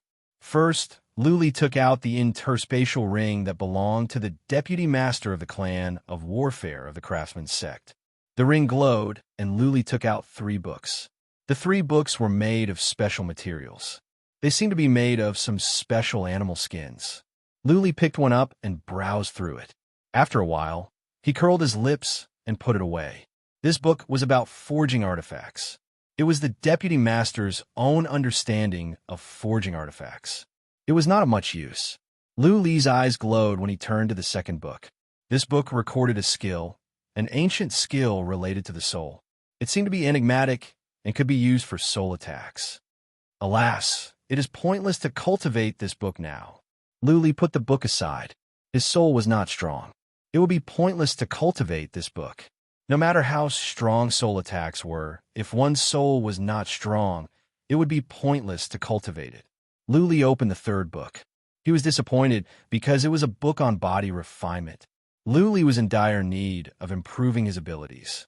It was said that it would take tens of thousands of years to achieve anything in body refinement. Therefore, few people practice body refinement. It was said that there was a powerful skill in the immortal's body. Even if Lu Li wanted to cultivate his body, he would study the skill in the immortal's body. Lu Li did not pay much attention to the skill in the immortal's body, because he was afraid that he would become a monster like the immortal's body with golden scales all over his body. How would he be able to face others then? Putting away the 3 books, Lu Li picked up another interspatial ring. It was a master's interspatial ring. There must be something valuable in it. There were 4 books in a ring. 3 of them were not of great significance to Lu Li. Only one caught his interest. It was a skill of spatial attack called Space Fissure. According to the introduction, this skill could crack space in an instant to prevent enemies from approaching and affect their movements. Imagine, if a warrior was about to attack or run away and the space around him was cracked open, the warrior would not be able to concentrate on attacking or running away. Lu Li was particularly interested in this skill, not because it could affect enemies, but because he remembered the spatial beast. The dark air stream released by the spatial beast could make space tremble and create a strong, twisting force. It could strangle many warriors and tear apart mighty warriors in the divinity. Lu Li wanted to see if he could learn some fundamental principle related to space by cultivating this skill. If he could learn the abnormal attack of the space divine beast, it would be an extremely terrifying killing move. What was more, the Slayer's move contained a trace of the fundamental principle of space. When the Slayer's move attacked, the force of space would suppress enemies. Lu Li wanted to see if he could learn this skill, which could be of help to the Slayer's move. If the Slayer's move could evolve, it would be a good thing. Lu Li decided to cultivate for a while. He would stay here for half a month, regardless of what was happening in the outside world. He closed the door and activated the inhibition formation. The next day, Qi Shi came to see him, but the door was shut. When Qi Junfeng learned that Lu Li stayed in his room, he did not mind. He only asked the 2 maids and the guards outside to keep an eye on him. Qi Junfeng had more important things to do and could not be bothered with Lu Li. On the second night, he received news that the Full Moon Palace was getting restless and seemed to be preparing to attack Massacre Shrine. In the land of Yuyin, war was the most common thing. A mountain could change hands 3 to 4 times in half a month. Recently, Massacre Shrine and the Full Moon Palace had fought over a strange vein. Both sides had fought many times. The Full Moon Palace had suffered heavy casualties, and Massacre Shrine was not having an easy time. Both sides had to win or lose in the war. Either one side was completely crippled or was destroyed. Only then would they cease the war. Report. On the afternoon of the 3rd day, Commander Lin flew up and shouted from afar, "The people from the Full Moon Palace are here. They are thousands of miles away. They are estimated to attack our Massacre Shrine in 2 hours." Many warriors of Massacre Shrine flew out. All of them sharpened their blades and were filled with killing intent. The immortals of the land of Yuyin were never afraid of war. Instead, they had an abnormal desire for war.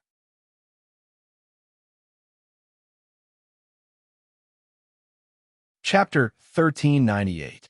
Over 2,000 men came from Full Moon Palace. Palace Master did not appear, but a few elders came. They surrounded the foot of Kunlun Mountain with strong, killing intent. They did not attack the mountain because there was an inhibition formation on the mountain. If they were to charge up rashly, many of them would die. Set up the formation. The men from Full Moon Palace started to set up the formation at the foot of the mountain. Although they could not set up a powerful formation temporarily, it would still be of some help. With so many people clamoring and cursing at the foot of Kunlun Mountain, The men from Massacre Shrine would definitely not be able to tolerate it. Qi Junfeng observed for a moment before waving his hand and got a few elders to lead the troops to attack. The enemy had already attacked at their doorstep. How could they tolerate it? If they were to tolerate this, the morale of their subordinates would be gone, and Massacre Shrine might as well disband. Qi Junfeng mobilized over 3,000 men and charged down. Before they even got close, all of them released a wave of long-range attacks. Streams of light filled the sky as they shot out. The scene was extremely grand and terrifying. The entire sky was trembling, as if the sky was about to be blasted down. Attack! The men from Full Moon Palace were not to be outdone. They could not watch helplessly as they were being bombarded by others. They started to release long-range attacks. Boom, boom, boom, boom. The streams of light from the two sides collided, resulting in a violent explosion. Deafening explosions rang out, causing the earth to quake and the mountains to shake. Cracks appeared in the space. The horrifying shockwave tore off 3 layers of the ground. All the flowers and trees were destroyed, and the surroundings were in a mess. After a round of shooting, both sides suffered casualties. Many people rushed over with bloodshot eyes. The men on the mountain rushed down, while those at the foot of the mountain rushed up. Soon, the two sides clashed, and a bloody slaughter began. Luli sat in the hall and felt the earth trembling. Even though he had activated the inhibition formation, the ground was still trembling. He frowned and stopped his comprehension at once. He opened the door and walked out. He did not want to die in there without knowing why. He walked out. There were 2 warriors outside who were on guard, afraid that Luli would do something reckless. Luli used psychic power to check. He noticed many people were fighting at the foot of the mountain. He noticed Qi Junfeng with psychic power. He said to the 2 warriors, "Take me to your grandmaster." The 2 sergeants were only responsible for keeping an eye on Luli. Qi Junfeng didn't say that Luli could not go out. The 2 sergeants looked at each other and led Luli down the mountain. Qi Junfeng is at the waist of the mountain with some Massacre Shrine warriors by his side. Seeing Luli coming down, Qi Junfeng frowned slightly. That being said, the fact that Luli had killed warriors of the Full Moon Palace put her mind at ease. Hall Master Qi, it seems like you've encountered some trouble. Luli walked to Qi Junfeng, keeping a distance of more than 10 feet in case Qi Junfeng misunderstood. The latter nodded slightly and said, "Full Moon Palace. This is the 3rd time." Luli looked down the mountain and saw a weak shield over at the Full Moon Palace. That shield had a buff function. The soldiers of Full Moon Palace were all pumped up. On the other hand, when the people from Massacre Shrine enter the protective barrier, they have a feeling of being suppressed. Things are not looking good for you. Luli pouted and said to Qi Junfeng, "You must think of a way to destroy the enemy's formation. Otherwise, if this goes on, you will suffer heavy casualties." "I do want to," Qi Junfeng said with a bitter smile. "It is a pity that we don't have talents on our side. What's more, there is a powerful soul warrior over at the Full Moon Palace who has been guarding the core of the formation. Because of this formation, many of our men have died. Massacre Shrine used to be stronger than the Full Moon Palace. But now, alas, why don't you go and destroy the formation yourself?" Luli was confused. The bitter smile on Qi Junfeng's face deepened. He explained, "Master of the Full Moon Palace is good at hiding. He must be nearby. It will be fine if I don't do anything. But if I do, he will take action. Our strength is about the same. I cannot kill him. But if I kill warriors of the Full Moon Palace, he will kill those on our side. By that time, both sides will suffer." Luli nodded. The wicked bead in his hand glowed. Next, Bloodvine came out and went into Luli's body. Then, the Bloodvine reached under his feet and into the ground. The Bloodvine had evolved twice and was strong now. It could reach out its tentacles with a radius of thousands of miles. The foot of the mountain was 3 miles away. The Bloodvine could reach there easily. "Master, this formation is not strong. It is just a formation to strengthen and weaken." Blood Fairy sensed the formation and sent a message to Luli. Luli was confident. He turned to Qi Junfeng and said, "Grandmaster Qi, I want to make a deal with you." "Oh, Qi Junfeng's eyes glowed. His heart was burning. He asked, "Brother Lu, what do you want to do?" "Simple." Pointing to the ground, Lu Li said, "I will help you defeat the enemies down there. As for the condition, I need a place to stay. For now, I want to stay at Kunlun Mountain. When there is a better place, I will leave. Don't worry, I will not plot against you, nor will I take over your territory." Qi Junfeng was embarrassed by Lu Li's frankness. Looking at Lu Li's calm eyes, Qi Junfeng knew that he was being too cautious. Lu Li must have been born in a big force or met one. Lu Li did not think highly of this small massacre shrine. Qi Junfeng was indeed a hero. He adjusted his mind quickly. Without wasting time, he nodded and said, "Brother Lu, you are overthinking. You are the savior of little Shi'er. You will not help me. Even if you don't do anything, you can stay at Kunlun Mountain as long as you want." "Thank you, Grandmaster Qi." Lu Li cupped his fists. Pointing to the semi-transparent shield, he said, "Crack." As Lu Li pointed his finger, the translucent shield suddenly burst open like a bubble popped by a finger. What? Warriors of the Full Moon Palace were taken aback. So were those of the Massacre Shrine. Then, they were overjoyed. At first, they felt there was a mountain pressing down on them. But now, they were like wild horses that were off the reins. Inspired, they began to attack crazily. Qi Junfeng and several powerful warriors of the Massacre Shrine nearby were stunned. What was this skill of Lu Li's? Dozens of miles away, he just pointed at the void, and the formation down there was cracked. This was miraculous and unheard of. Lu Li stood there indifferently. He was wearing a cyan robe. His white hair fluttered in the wind. He gave Qi Junfeng and the others a feeling that he was unfathomable. Buzzing, after a while, Lu Li waited for Blood Fairy to come back. Then, his wicked bead glowed and the immortal's body came out. Pointing down, Lu Li said, "Attack the warriors in black armor and kill their powerful warriors." What? Qi Junfeng and the others were startled again because the sacred remains were too peculiar. Even though it was just a corpse, it gave off an unfathomable and mysterious feeling. It was as if this corpse was hiding an enormous secret and terrifying battle prowess. Whoosh! The immortal's body dashed down toward the army. He was as fast as an immortal on the list. Bang! The immortal's body landed a punch on a warrior of the Full Moon Palace. That warrior trembled and then exploded into a mist of blood. The immortal's body was unstoppable. He was unbelievably overbearing. Nice! Qi Junfeng and the others were overjoyed. They looked at Lu Li in a different light.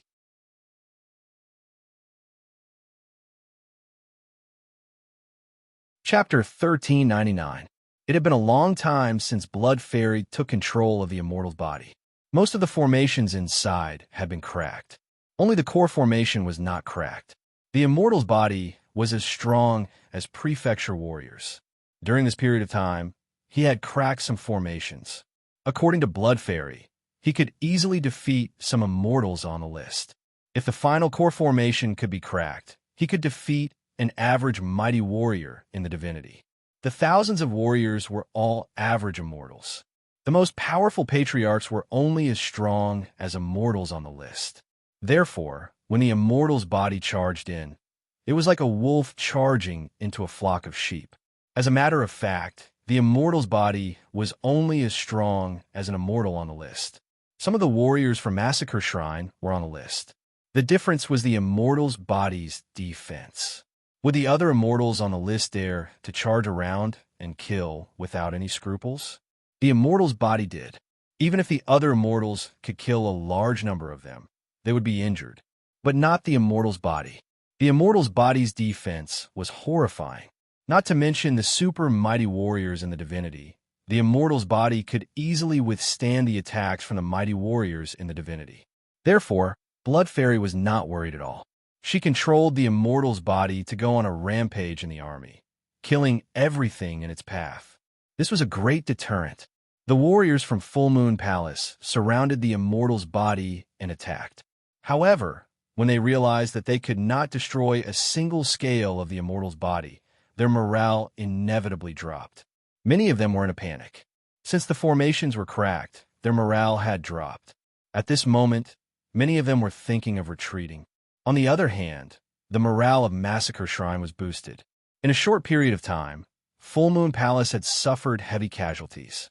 In the time for dozens of breaths, hundreds had died. Woo!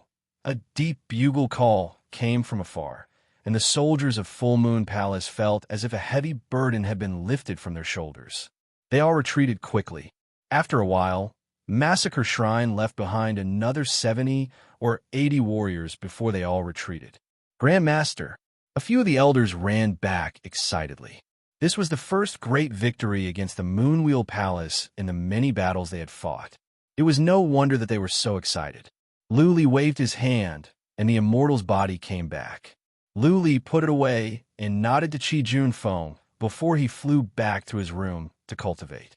When the Night Massacre Shrine held a banquet to celebrate their victory, Qi Junfeng sent someone to invite Lu Li, but Lu Li was unwilling to come out. Qi Junfeng had no other choice but to send Qi Shi'er to invite Lu Li. This time, Lu Li showed mercy. He walked out holding Qi Shi'er's hand. Qi Shi'er reminded Lu Li of Prajna. There was something else about Qi Shi'er. She was pure and kind. She could make people get close to her and like her involuntarily. Qi Shi'er treats Lu Li very well.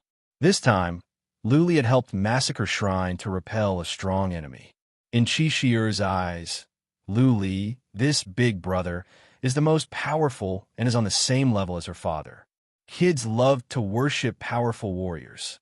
The gentleness in Lu Li's eyes made her feel close to him. The elders and commanders of Massacre Shrine are much more polite to Lu Li. In their eyes, Lu Li is very mysterious and powerful. When the news that Lu Li had cracked the formation of the Full Moon Palace spread out, people began to look at Lu Li with respect and admiration. Lu Li had been sitting there, neither overbearing nor servile. He treated everyone calmly except for Qi Shi'er. He would give her a sincere smile and pass her some barbecued meat from time to time. Qi Shi'er's mouth was covered with grease and her face was dirty. She would smile at Lu Li from time to time, looking very cute. After eating and drinking to his heart's content, Lu Li wanted to go back. Qi Shi'er actually wanted to send him back. Lu Li looked at Qi Junfeng. The latter smiled faintly and didn't say anything. At this moment, Qi Junfeng was completely at ease with Lu Li. Lu Li had killed so many people from the Full Moon Palace. Clearly, he was not a spy of the Full Moon Palace. He had never heard of Lu Li in the land of Yuyan. Therefore, it was very likely that Lu Li had just come from the divinity. Lu Li's temperament was extraordinary. He should be from a big force. He treated Qi Shi'er really well. When he looked at Qi Shi'er, there was a trace of doting in his eyes. Qi Junfeng could tell this. Therefore, he was at ease with Qi Shi'er playing with Lu Li. Little Shi'er, where's your mother? How come I don't see your mother? On their way back, Lu Li asked with curiosity. Theoretically speaking, Qi Shi'er's mother should be present at the banquet. Even if she didn't, she should have sent someone to bring Qi Shi'er back. My mother is not here. On this point, Qi Shi'er's eyes dimmed down. She seemed to miss her mother. She lowered her head and said, Grandpa doesn't want my mother to be with my father. He took my mother back to the Heaven Emperor Peak. Grandpa is the deputy master of the Heaven Emperor Palace. My mother was with my father secretly. It is said that Grandpa almost killed my father. My mother threatened to kill herself, so Grandpa didn't do it.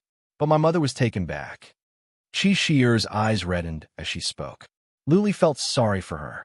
He patted her head and said, Sure, don't be sad. At least your mother is alive. She died when I was born. I have never seen her. Okay, I am not sad. Qi Shi'er clenched her fists.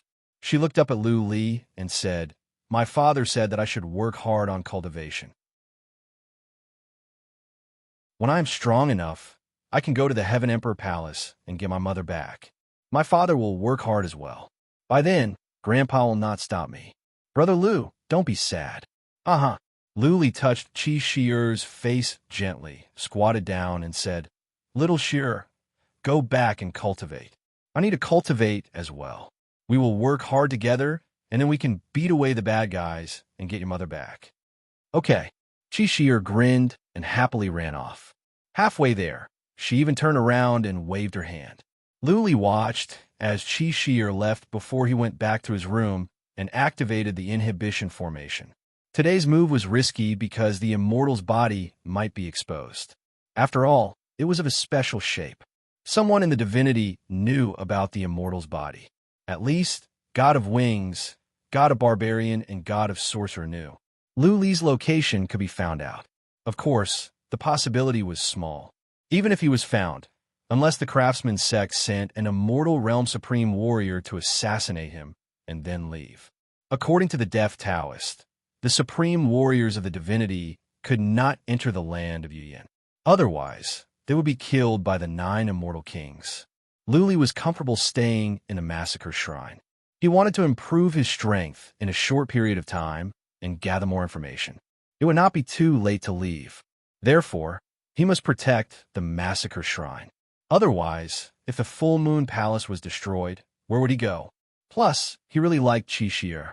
If the massacre shrine was destroyed, Qi Shi'er could only wander around with Qi Junfeng. Forget it. Luli would not regret what he had done. He entered the transcendent state to cultivate and focus on learning the spatial skill. Only by learning the spatial skill could he try to understand the horrifying skill of the spatial beast and evolve the Slayer's move.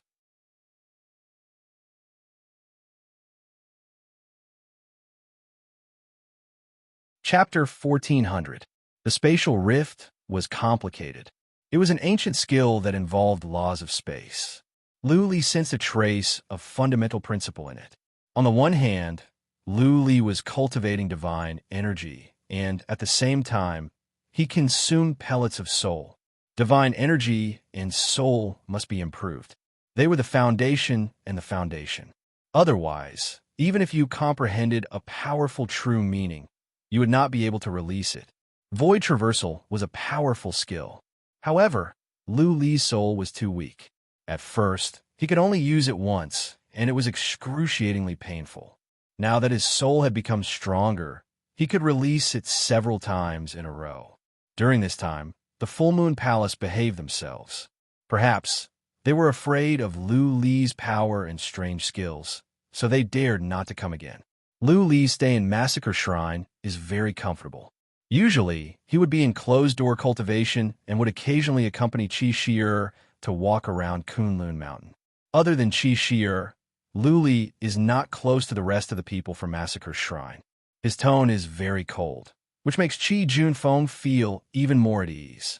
If Luli's attitude towards the people from Massacre Shrine is good, then there would be suspicions of him buying their hearts. But now, he does not mind how long Luli wants to stay. For months had passed, and there had been no movement from the Full Moon Palace. However, Qi Junfeng did not let down his guard. He knew that Moonwell Palace would not give up. That was because the spirit vein they occupied was very important. They could earn a lot of divine roots every month. Moonwell Palace would definitely fight for it. For several months, Luli never saw or heard of Qi Shi'er's mother. Her grandpa didn't show up either. It seemed like her grandfather had a big problem with Qi Junfeng. Otherwise, he wouldn't have stopped her mother from coming back to see Qi Shi'er. Blood Fairy began to break the spell formation inside the immortal's corpse. She was beginning to see results. Luli had made some progress in learning the space-splitting skill. He could be considered to be at the beginner level. It was only a matter of time before he mastered it. Another 2 months passed, and the people of Full Moon Palace were getting restless again. After Qi Junfeng received the news, he sent out a large number of scouts to monitor the situation at Full Moon Palace. With Luli living here, Qi Junfeng was more confident. Luli seemed to be unfathomable. Maybe he was more powerful than he appeared to be. It was possible that he was hiding his aura. If he was a super expert, then what did a small force like Moonwell Palace have to fear? Several days later, the people of the Full Moon Palace made their move. Moreover, they had dispatched more than 3,000 people, heading straight for Kunlun Mountain.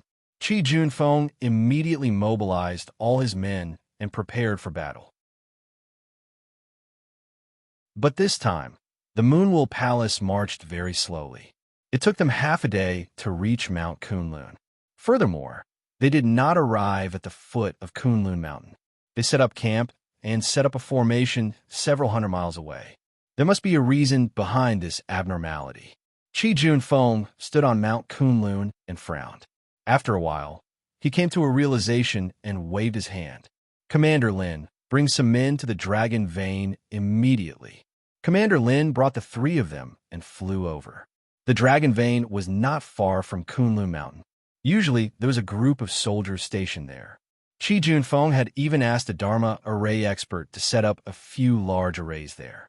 In just half an hour, Commander Lin flew back and knelt on one knee in front of Chi Junfeng with a face full of anger. Palace Master, something has happened. All the experts of Purple Sun Mansion have been mobilized. The Dragon Vein has been taken by them, and all our people have been killed. Violet Sun Mansion? Chi Junfeng instantly flies into a rage. Purple Sun Palace is a small power in the vicinity and is much smaller than Massacre Shrine. Usually when they see people from Massacre Shrine, they would lower their voice. This time around, they actually dared to attack the Dragon Vein. He had even killed all of his men. It is very obvious. Purple Sun Mansion and Full Moon Palace have joined hands, and the people from Full Moon Palace have attracted the attention of Massacre Shrine. Purple Sun Mansion secretly took action and broke the large array over at the Dragon Vein, taking it down. This Dragon Vein is Massacre Shrine's lifeblood. Every year, it can produce a lot of crystals. Without this Dragon Vein, Massacre Shrine's foundation will be destroyed. If you cannot provide your subordinates with cultivation resources, why should a group of people risk their lives for you? Joining any power is the same as joining. What to do? Chi Junfeng is slightly worried. This time around, Full Moon Palace is openly scheming. If he brings people to snatch the Dragon Vein, Full Moon Palace's people can attack Kunlun Mountain and destroy their headquarters. If they do not move, and Full Moon Palace sets up an array over at the Dragon Vein, Massacre Shrine will have to pay an enormous price if they want to snatch it back in the future. Palace Master, we will lead a team to take down the Dragon Vein. You stay here to oversee it. That's right, that's right. I want to tear those bastards from Purple Sun Mansion to shreds. They actually dare to take action secretly? Palace Master, give the order. At most, we will fight to the death. Even if we die, we will exterminate those grandsons of Purple Sun Mansion and Full Moon Palace. A few elders roar in anger as their eyes are filled with red light and killing intent.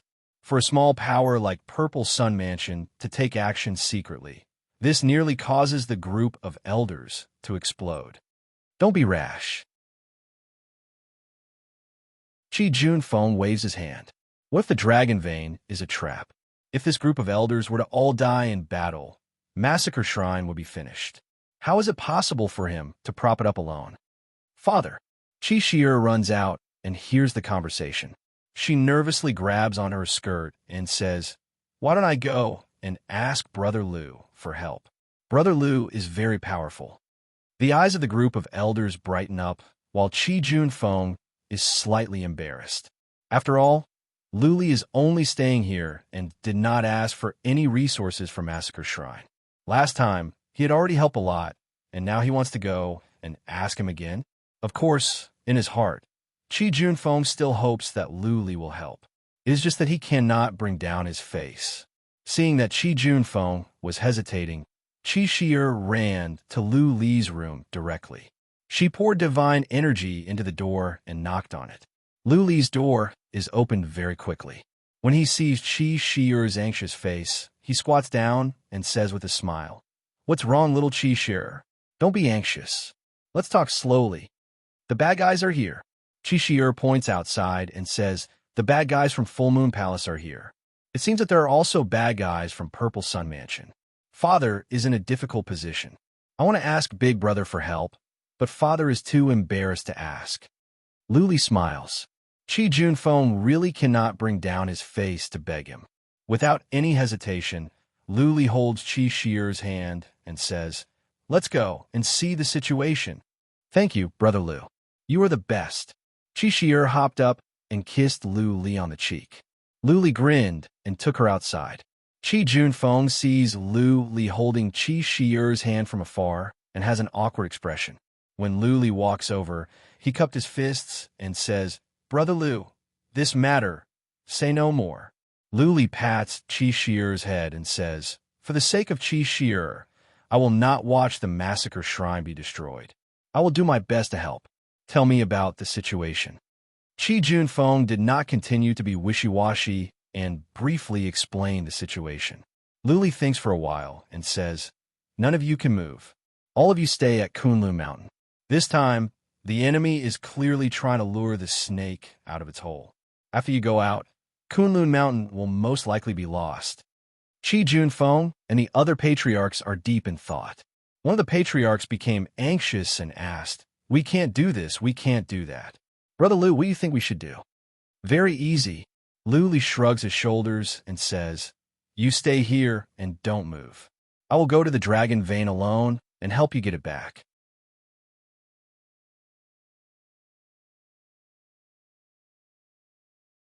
Chapter 1401. Even if Qi Shi'er didn't ask Lu Li for help, he would still do it. Of course, it would be within his capabilities. The small Full Moon Palace and Purple Sun Palace do not pose much of a threat to Lu Li. The Full Moon Palace and Massacre Shrine only have a single almighty expert from the God world. Besides, so what if there was? Lu Li would just have to use one Wrath of the Thunder God. With Massacre Shrine destroyed, Qi Shi'er only has two endings. Either return to her mother's side or follow her father to wander. She grew up with Chi Junfeng. If she went to her mother's place, she would definitely be very sad. That was how Lu Li was. If he liked someone, he would do everything he could for them, let alone just killing a few people. Besides, he also needed a quiet environment to cultivate and improve his strength. He lived very comfortably in Kunlun Mountain. As for why Lu Li wanted to go alone, he had two reasons. Clearly, his enemies were trying to lure him out. The more people staying at the Kunlun Mountain, the safer it would be. Another consideration was that he didn't need any helpers. It wouldn't make much sense to have one or two more deities on a list. If he wasn't a match for the Purple Sun Mansion's martial artists, there was no point in sending a few more people over. Qi Junfeng was relieved to see how confident Lu Li was. He cupped his fists in front of his chest and said, "Thank you, Brother Lu. I won't say any more polite words. I am grateful. Little Shi'er, follow your father." Lu Li patted Qi Shi'er's head and asked about the location of the dragon vein. Then, he ran toward the mountain on the left. Halfway down the mountain, he made sure that there was no one nearby before activating the soul concealment armor and stealthily descended the mountain. Only super mighty warriors or powerful soul warriors in the divinity could detect the cloaking armor. There were scouts from the Full Moon Palace at the foot of the mountain, but how could they see Lu Li? Lu Li broke through the encirclement easily and ran toward the dragon vein.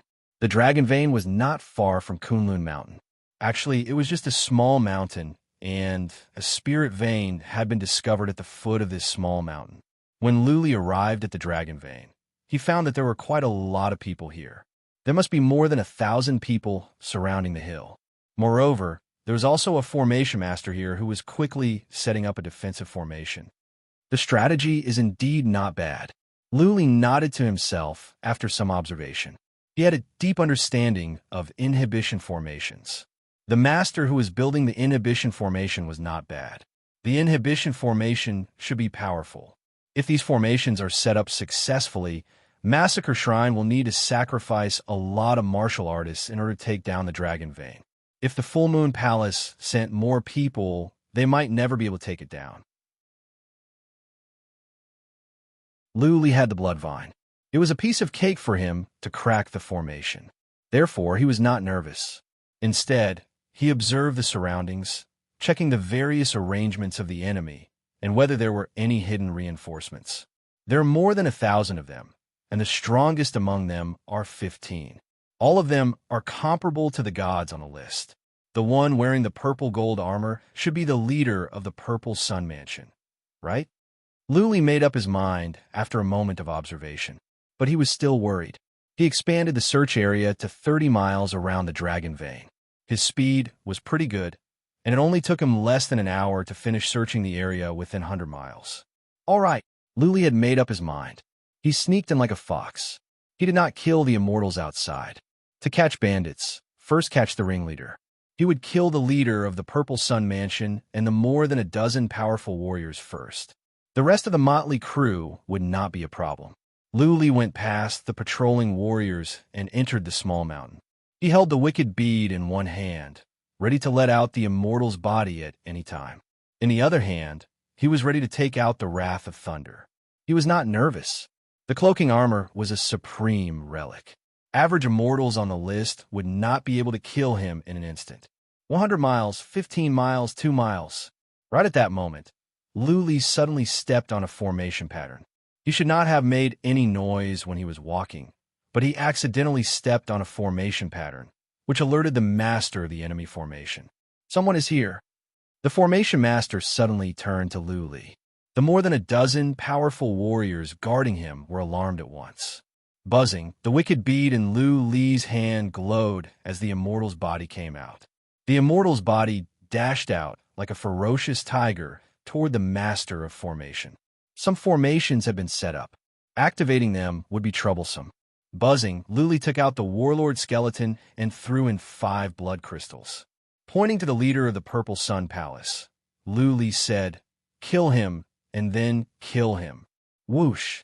The warlord skeleton was much faster than the immortal's body.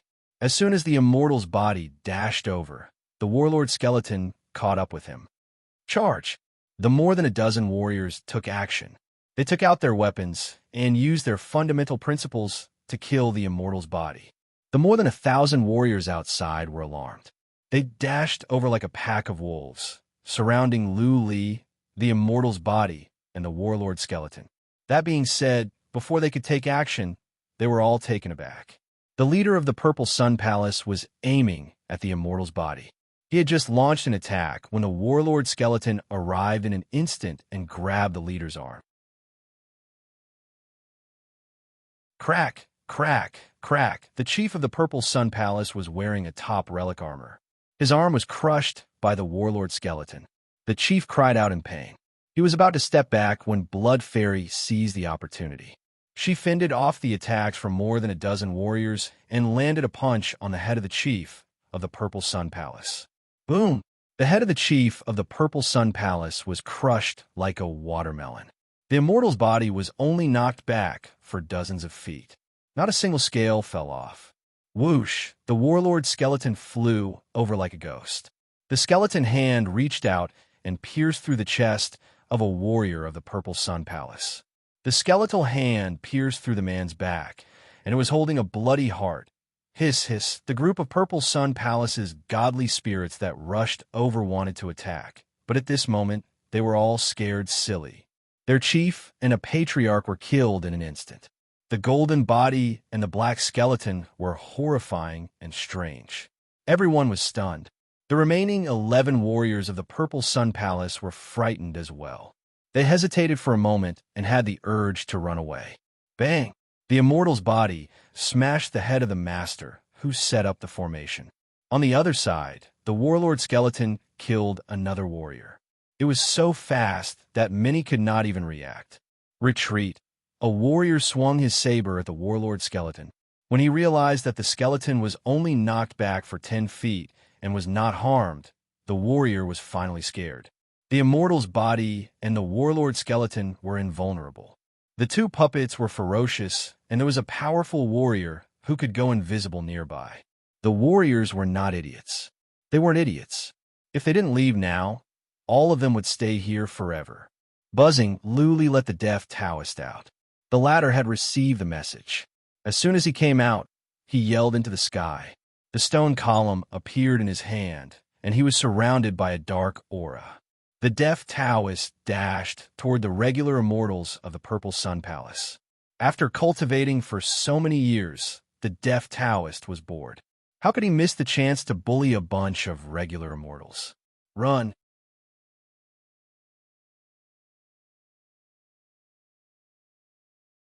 Chapter 1402. What came next was a pointless slaughter. Luli only gave the warlord skeleton 5 blood crystals. Therefore, after killing 2 more, the warlord skeleton stopped. Then it was the immortal's body and the deaf Taoist. Later on, Luli joined the hunt as well. It had been a long time since Luli fought. Since he came to the divinity, he had been relying on the immortal's body and the warlord skeleton. Back in the mortal world, Luli was a battle maniac. It had been a long time since he last fought. His blood was boiling. He took out the demon slayer given to him by Patriarch Gu. Aiming at some resisting immortals, Luli released the slayer's move. Swish, a ray of blood-red light came out. The three immortals' vision was filled with blood. Force of heaven and earth came down at the same time. Eventually, the three of them were cut in half. Not bad. The demon slayer was a supreme relic. Luli felt the slayer's move was more powerful when he used this saber. Also, there was a glass dragon sealed in the demon slayer. It was said that it could freeze enemies. Luli did not use this skill just now. Let's see.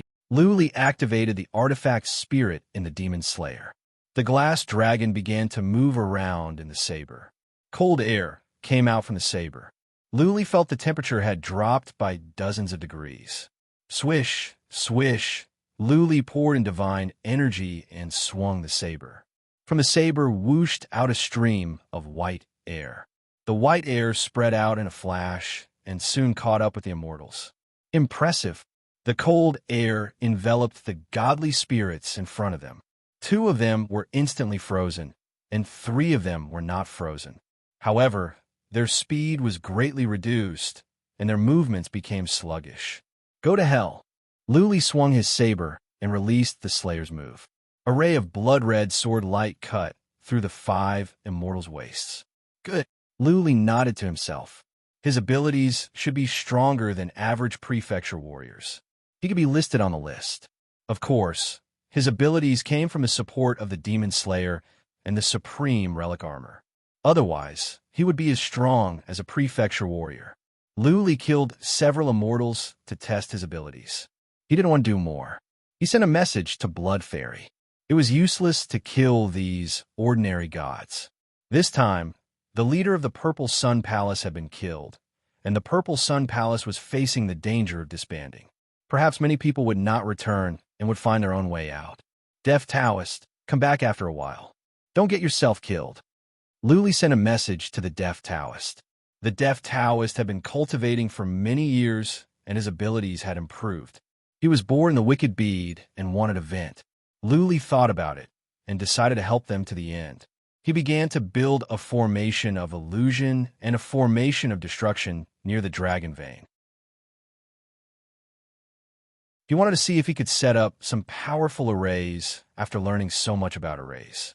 The 9 dragons formation it is. Luli thought about it for a while and decided to build a defensive formation. This formation could absorb Qianqi from heaven and earth by itself. If it was not attacked for a long time, its defense would be strong. When it reached its strongest state, even a super almighty from the immortal world would have to attack for half a day to break it. Luli got to work.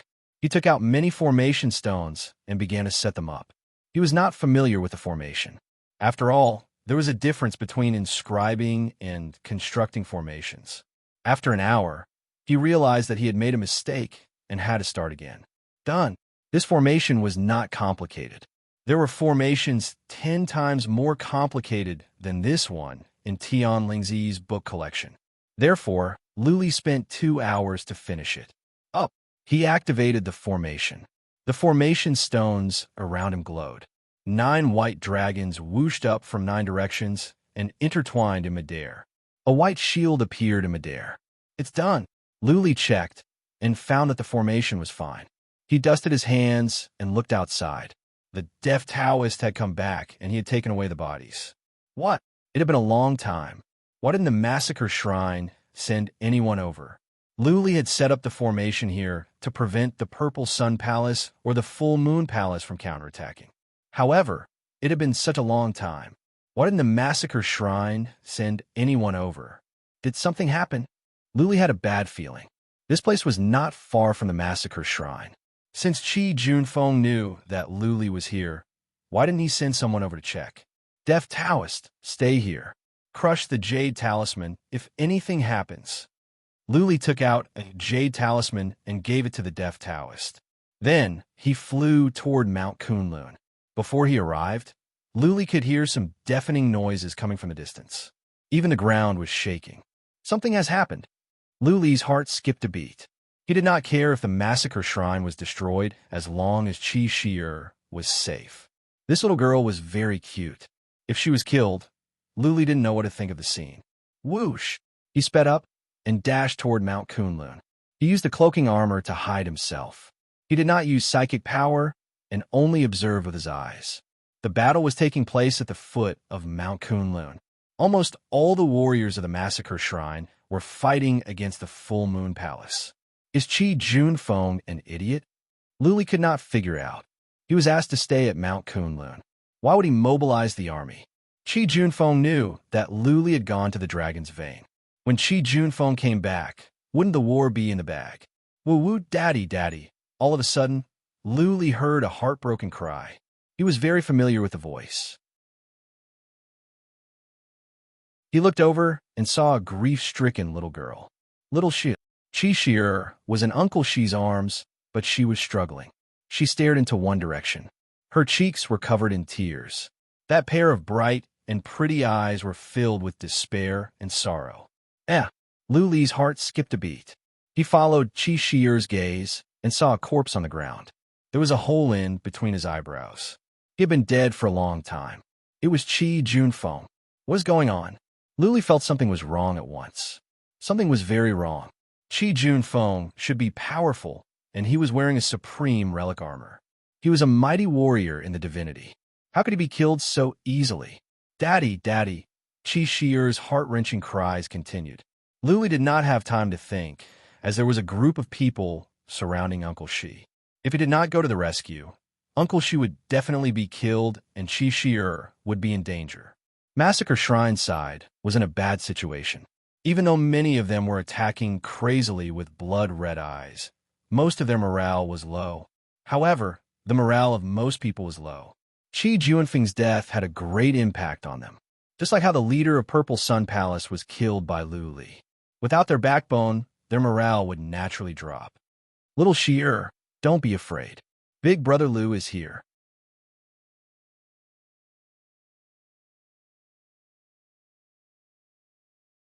Chapter 1403. Brother Lu. Seeing Luli, Qi Shi'er felt as if she had seen her only family. She cried even louder and shouted, Brother Lu, father is dead. You must avenge him. Lord Lu Lin, Uncle Xi, several patriarchs and warriors of Massacre Shrine were boosted by Luli's appearance. Many of them had the thought of retreating, but now they pulled themselves together. The fact that Luli could crack the formation of the full moon palace with one finger and that he had two powerful puppets had spread across the land. In the eyes of warriors of Massacre Shrine, Luli did not seem to be friendly.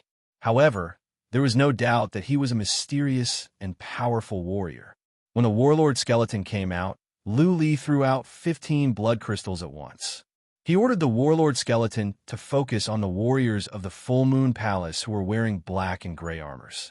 The warriors of the Full Moon Palace were all wearing the same black armor, but their leaders and patriarchs were wearing black and gray armors, which was easy to recognize.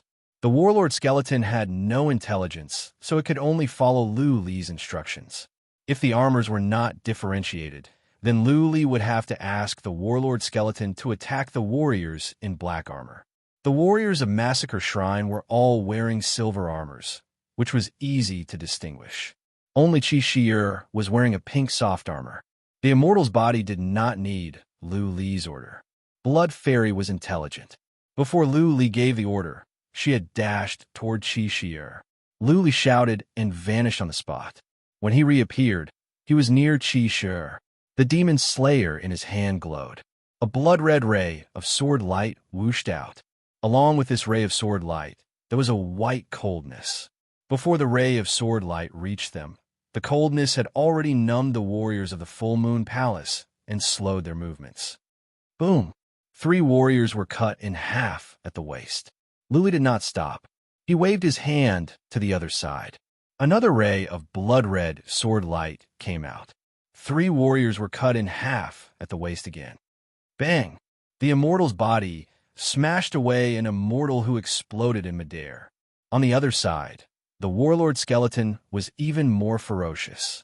It could kill a warrior with one move. What was more, it was targeting the warriors of the Full Moon Palace. It had already killed a patriarch and 2 leaders, of course. Lu Li and the Immortal's body and the warlord skeleton were under all kinds of attacks. Lu Li was hit by 7 or 8 warriors. The Immortal's body and the warlord skeleton were strong.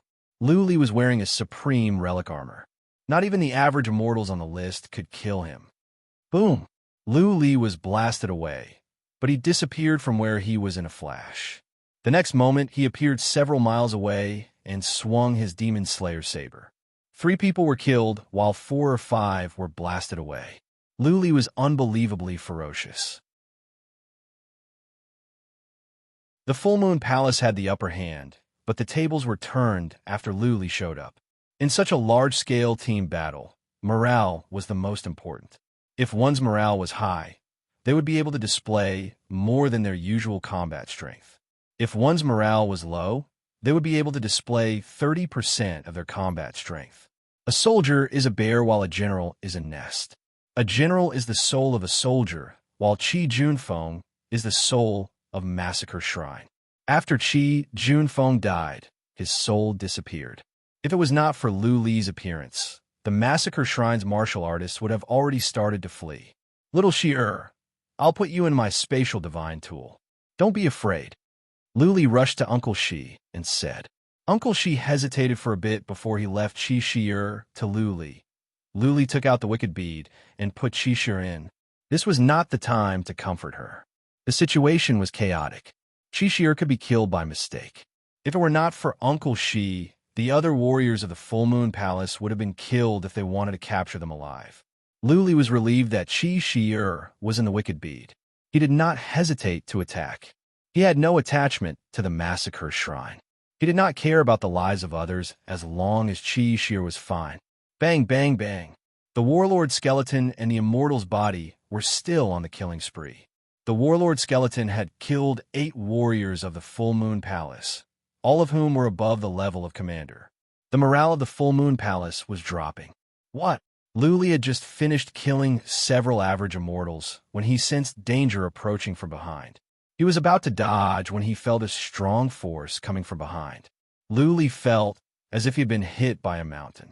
He fell down and smashed away 2 warriors of the Slayer's Blade. Lu Li leaped up quickly and looked at the attacker. He grinned coldly. Finally, the master of the Full Moon Palace showed up. It was a middle-aged man of short stature. He was emitting a cold and gloomy energy. He was wearing a dark gray armor and holding a glowing black dagger in his hand. A mighty warrior in the divinity, Lu Li did not have much fear. He had killed many mighty warriors in the divinity. But that move was powerful. The formation inside the cloaking armor seemed to be on the verge of breaking down. After a few more attacks, the cloaking armor would be ruined. Buzzing, Lu Li put away the cloaking armor, and a sky blue armor appeared over his body. The thunder armor was much stronger in terms of defense than the cloaking armor. This armor had absorbed a large amount of thunderbolts. Not even a master of the Full Moon Palace could kill him after tens of thousands of attacks. When a master of the Full Moon Palace showed up, he did not attack others. He looked at Lu Li from a distance. Lu Li stared back, unwilling to be outdone. Nobody dared to attack them either. It was a strange scene. Lu Li thought about it and said, Master of the Full Moon Palace? How about we go and have some fun on our own? That was what the master of the Full Moon Palace had in mind. After Lu Li was killed, the 2 puppets could not be used anymore. The game was set. To make a move here could hurt one's own. The master of the Full Moon Palace nodded and flew to the left. Lu Li went after him at once. The master of the Full Moon Palace was fast. They were dozens of miles away in an instant. When Lu Li caught up with him, the master of the Full Moon Palace glided over. He stayed close to the ground and dashed over. The master of the Full Moon Palace waved his dagger. In an instant, he felt hundreds of daggers were moving. It was dazzling. Involuntarily, Lu Li closed his eyes. The wicked bead glowed as he took out a fury of thunder. He had promised Qi Shi that he would avenge her father. Needless to say, the master of the Full Moon Palace was the only one who could kill Qi Junfeng. Therefore, Luli decided to use a fury of thunder. 1.5 miles, 1.5 miles. The fury of thunder in Lu Li's hand glowed. He was about to explode when the master of the Full Moon Palace came to his senses. He sensed fatal danger in his soul. Without any hesitation, he vanished on the spot. The next moment, he reappeared 6 miles away. Teleportation. Luli felt it was a pity, but in his eyes, he said with mockery, "Master of the Full Moon Palace, how can you be so cowardly? I can stand here and let you kill me. You don't even have the guts to kill me. If you have guts, don't run. I will kill you within 10 moves. I will not believe that I am Luli." With that said, killing intent rose from Luli. He walked toward the Full Moon Palace slowly. He took out 10 fury of thunder, all glowing in a dark blue light. It was a horrifying sight. Woo woo.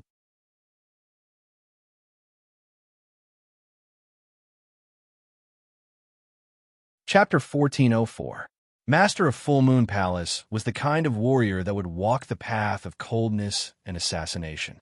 This kind of person didn't like to fight face to face. He was more sensitive to danger and could run away faster than a rabbit in the face of danger. The fury of the god of thunder gave him a sense of fatal danger. Later, Master of Full Moon Palace took out 10 fury of the god of thunder, which scared him to death. Luli had a supreme relic on him. It was hard to kill him, so Master of Full Moon Palace decided to retreat. Master of Full Moon Palace blew his horn. Naturally, warriors of Full Moon Palace were not in the mood to fight anymore. They all retreated. Soon, they were gone, leaving behind a pile of bodies. Luli didn't go after them. It would be hard for him to do so. He checked with psychic power and realized that Qi Shi had fainted. He shook his head and went back to the battlefield. Uncle Shi and the others came over. Luli glanced over. Many people were at a loss, and they were discouraged. Qi Junfeng's death had hit them hard. Some were even kneeling in front of his body. It seemed that Qi Junfeng had been a successful grandmaster. Luli had a good impression of Qi Junfeng. He had heard about his story and sympathized with what he had gone through. Luli couldn't help but feel sad to see how miserable Qi Junfeng was. "Lord Lu, did you kill Yuan?" Uncle Shi cupped his fists and asked with grief and indignation. The other 3 patriarchs looked at Lu Li with hope. If he could kill Master of Full Moon Palace, at least the massacre shrine wouldn't have to worry about being destroyed. "No." Lu Li shook his head and said, "He is cunning. He ran away as soon as he saw something was wrong. He is fast, and he knows stealth skill. I cannot catch up with him." Uncle Shi and the others were disappointed. The 3 elders' expressions turned ugly, and they were also filled with indignation. Luli waved his hand and said, "Clean up the battlefield first. Let Grandmaster Qi Jun rest in peace. Treat our wounded brothers." With that said, Luli left them alone. He rushed toward Kunlun Mountain, thinking about how to comfort Qi Shi when she woke up. She was a little girl who grew up with her father without a mother to take care of her. Now that her father had passed away, Luli didn't know if Qi Shi could take it. "Lord Lu, listen to you." Uncle Shi glanced at the crowd. Many people had confused looks in their eyes. He waved his hand and said loudly, "Home Master Qi is dead, but we owe him a great debt of gratitude. Even if we have to part ways, we have to wait for Home Master Qi to be buried first." Uncle Shi's words cut to the bone. A faction's Home Master was dead, and the 3 elders didn't have the absolute strength and prestige to lead everyone. Thus, it is very likely that Massacre Shrine will disband. No matter what, Qi Junfeng is still not buried, and everyone feels that they cannot leave now. The Full Moon Palace's palace head is not dead and can make a comeback at any moment. Massacre Shrine will not be able to survive, and staying here will only lead to death. Even the 3 patriarchs were thinking of Qi, of sect Qi, of a palace. Master of Qi, of sect, of Qi, of abide by,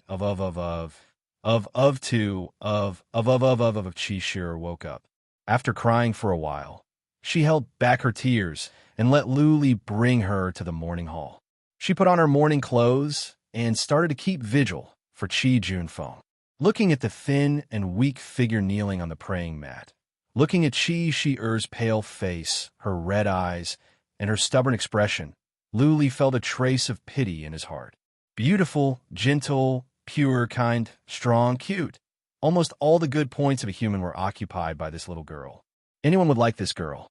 At this moment, looking at how she was holding back her tears, that stubborn face made people feel pity for her. After Chi Junfeng is buried, I will send this girl to her mother's side. Luli thought for a while and made up his mind. He cannot stay in Kunlun Mountain anymore. Massacre Shrine will be disbanded soon, and he cannot stay here anymore. Chi Shi-er's mother is still around, and her maternal grandfather is a strong expert. If he brings her over, she can grow up better. People kept coming in to pay their respects, while Chi Shi-er, as a family member, knelt down to pay their respects. Her small body would sway from time to time as though she could fall at any moment, making Lu Li's heart ache. She is only a 10-year-old child, and she actually has such strong willpower. After a busy day, Chi Junfeng was buried behind Kunlun Mountain. The dead warriors were also buried there, and Chi Shi-er fainted again. After Lu Li settled her down, he had the chance to ask Uncle Shi how Chi Junfeng died. Speaking of this matter, Uncle Shi was furious. After explaining, Lu Li understood that there was a traitor. One of the elders was bribed and kidnapped Chi Shi-er and rushed down the mountain. Chi Junfeng immediately brought people to chase after them, but they were ambushed by Yu Yin. That elder even wanted to kill Chi Shi-er. To save Chi Shi-er, Chi Junfeng had no choice but to endure Yu Yin's strongest attack and was stabbed to death. But that elder was killed by Chi Junfeng, and Chi Shi-er was saved by Uncle Shi. Interlinked stratagems. Lu Li secretly admired Yu Yin. This person was really something. If it wasn't for him, Massacre Shrine would have been taken down. Originally, Massacre Shrine seemed to be stronger than Full Moon Palace. But in the end, they were almost wiped out by Full Moon Palace. I am preparing to bring Chi Shi-er to her mother's side.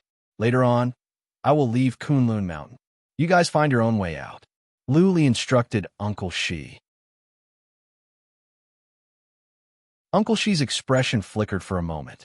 He hesitated for a moment and said, I am just afraid that Chi Shi-er will have resentment towards her mother and grandfather and will not go. It will be fine. Lu Li waved his hand. Chi Shi-er's father was dead, and she has no other relatives now. How could she not be willing to go to her mother's side? Lu Li turned around and took a look at Chi Shi-er, who was lying on the bed. After which, he sat down cross-legged and waited for her to wake up. Daddy, Daddy. Half a day later, Chi Shi-er woke up from her dreams. She screamed in fear as tears flowed down from her eyes like a river. Her small body was trembling because of fear. Lu Li got up and sat by the bed. He held Chi Shi-er's hand and comforted her gently. Shh, don't be afraid. I am here. Brother Lu. Chi Shi-er looked at Lu Li and burst into tears. She hugged Lu Li tightly, as if she was afraid that he would disappear. Lu Li comforted her gently. After more than an hour, Chi Shi-er finally managed to calm down. Lu Li looked at her and said, Chi Shi-er, I will bring you to Heaven Emperor Peak in a couple of days. Go and find your mother and grandfather. Mother? Grandfather? Chi Shi-er's small body moved. Then, anger appeared on her face. Her eyes were filled with determination. Her tone suddenly became cold as she shook her head and said, No, I will not go and find them even if I die. Lu Li was slightly surprised. Uncle Shi said that Chi Shi-er would have resentment, but he didn't know that it would be so serious. He asked back with confusion, Why? That is your mother. She is not my mother, and that man is not my grandfather. Chi Shi-er's eyes were filled with unforgettable hatred. She said coldly, I only saw her once when I was 5. That so-called grandfather didn't like me. He wouldn't even answer me when I called him grandfather. If it were not for him, how could my parents be separated? How could my father be dead? When those bad guys from the Full Moon Palace invaded, I went to Heaven Emperor Peak several times and begged him on my knees to help my father. He didn't even look at me. Now that my father is dead, I will not go to Heaven Emperor Peak. Chi Junfeng was dead. This girl seemed to have grown up a lot. Her mind seemed to have matured as well. The determination and resentment in her eyes made Lu Li complain to himself. You are not going to Heaven Emperor Peak. Lu Li rubbed his forehead and said, Then where are you going? The Kunlun Mountain is no longer safe. It will be conquered by the Full Moon Palace sooner or later.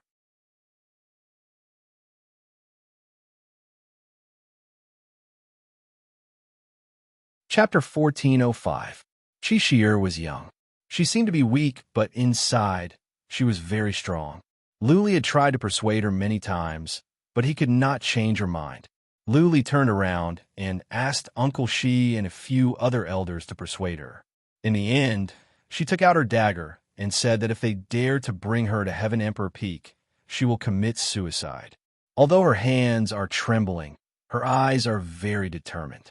Qi Junfeng's death caused Qi Shi'er's personality to change. In this world, Qi Junfeng is the person closest to her. She hates Full Moon Palace and hates her maternal grandfather even more. She might be young, but she is very clear how powerful her maternal grandfather is. If her maternal grandfather says something, Yin won't even dare to touch Massacre Shrine, even if he is given several guts. Therefore, Qi Shi'er firmly believes that it is her maternal grandfather who killed Qi Junfeng. Not to mention going to Heaven Emperor Peak, she might even visit to seek justice for her father. Uncle Shi and the rest came out and found Lu Li. Lu Li was sitting in a pavilion in the backyard and drinking tea. Seeing the distressed expressions of the four, he frowned and asked, You didn't manage to persuade her? That's right. Uncle Shi sighed and shook his head. This child is soft on the outside but tough on the inside.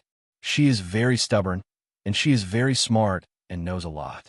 It is impossible to forcefully bring her to Heaven Emperor Peak. Even if she goes, she will most likely get into trouble. Lu Li frowned even more. Uncle Shi and the other three elders looked at each other, and the four of them suddenly knelt down on one knee. Uncle Shi looked at Lu Li with sincerity and said, Lord Lu, please help us on account of little Shi. Please help little Shi'er. And Lu Li's expression darkened as he said with some displeasure, What are you doing? Get up. I don't like this. Lu Li hated it when people coerced him and moral coercion. Therefore, he didn't give them any face. If these groups were still like this, he would just leave. Uncle Shi and the rest could understand his expression and quickly stood up awkwardly. Uncle Shi said, It is like this. We wish to invite Lord Lu to be the Shrine Master of Massacre Shrine to lead and command us. Little Shi'er is not willing to leave, and we don't have many places to go. If Lord Lu is not willing to stay, then we can only die. Palace Master? Lu Li was surprised. So, this was what the four of them were planning. They had schemed against him and used Qi Shi'er's name. Lu Li said nothing. On second thought, he understood why the four asked him to be the Grand Master. It was not that the four of them did not have a place to go. There were many small forces in Yuyan Pass. Which force could they not go to? Everyone wanted to stay in the Kunlun Mountain because they valued the benefits here.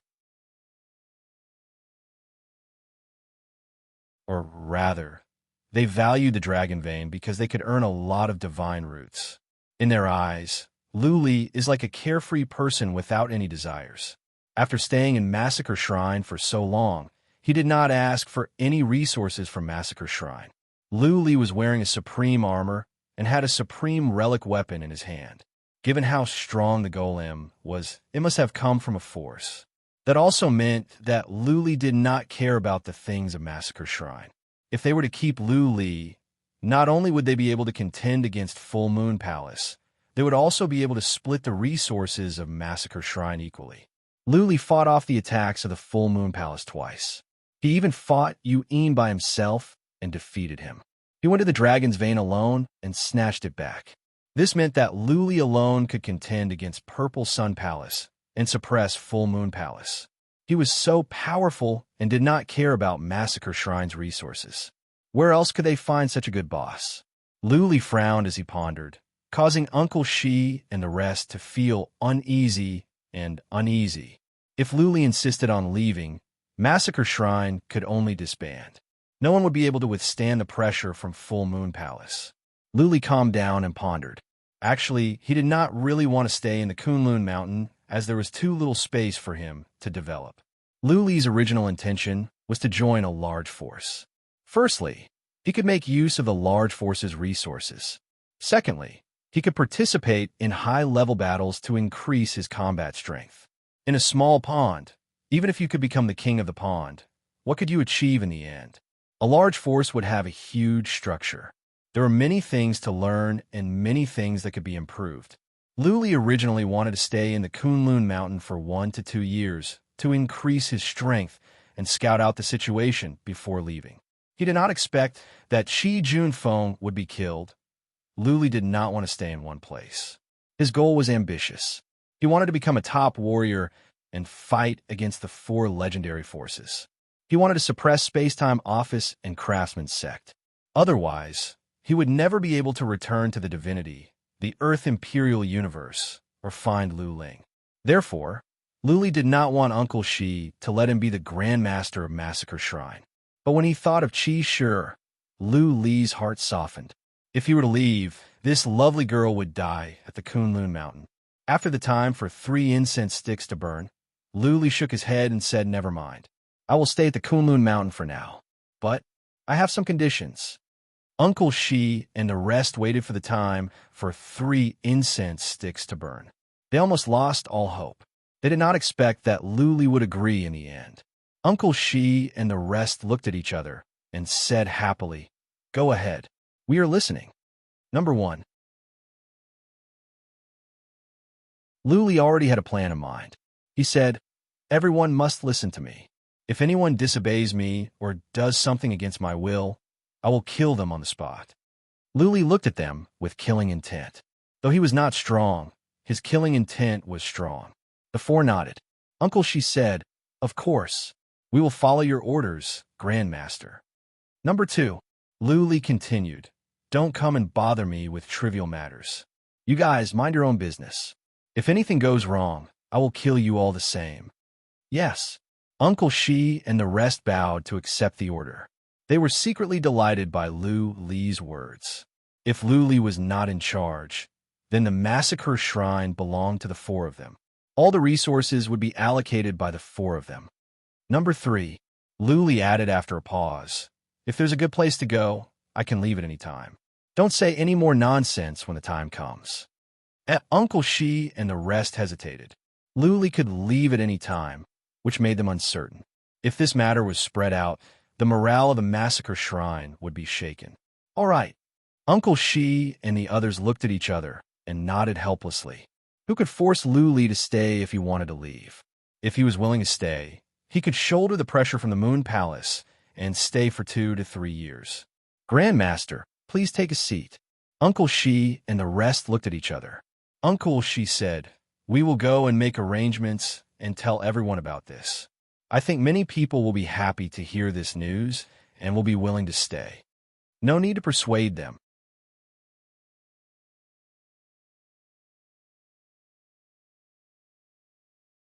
Chapter 1406. The news of Lu Li becoming the Shrine Master spread like wildfire.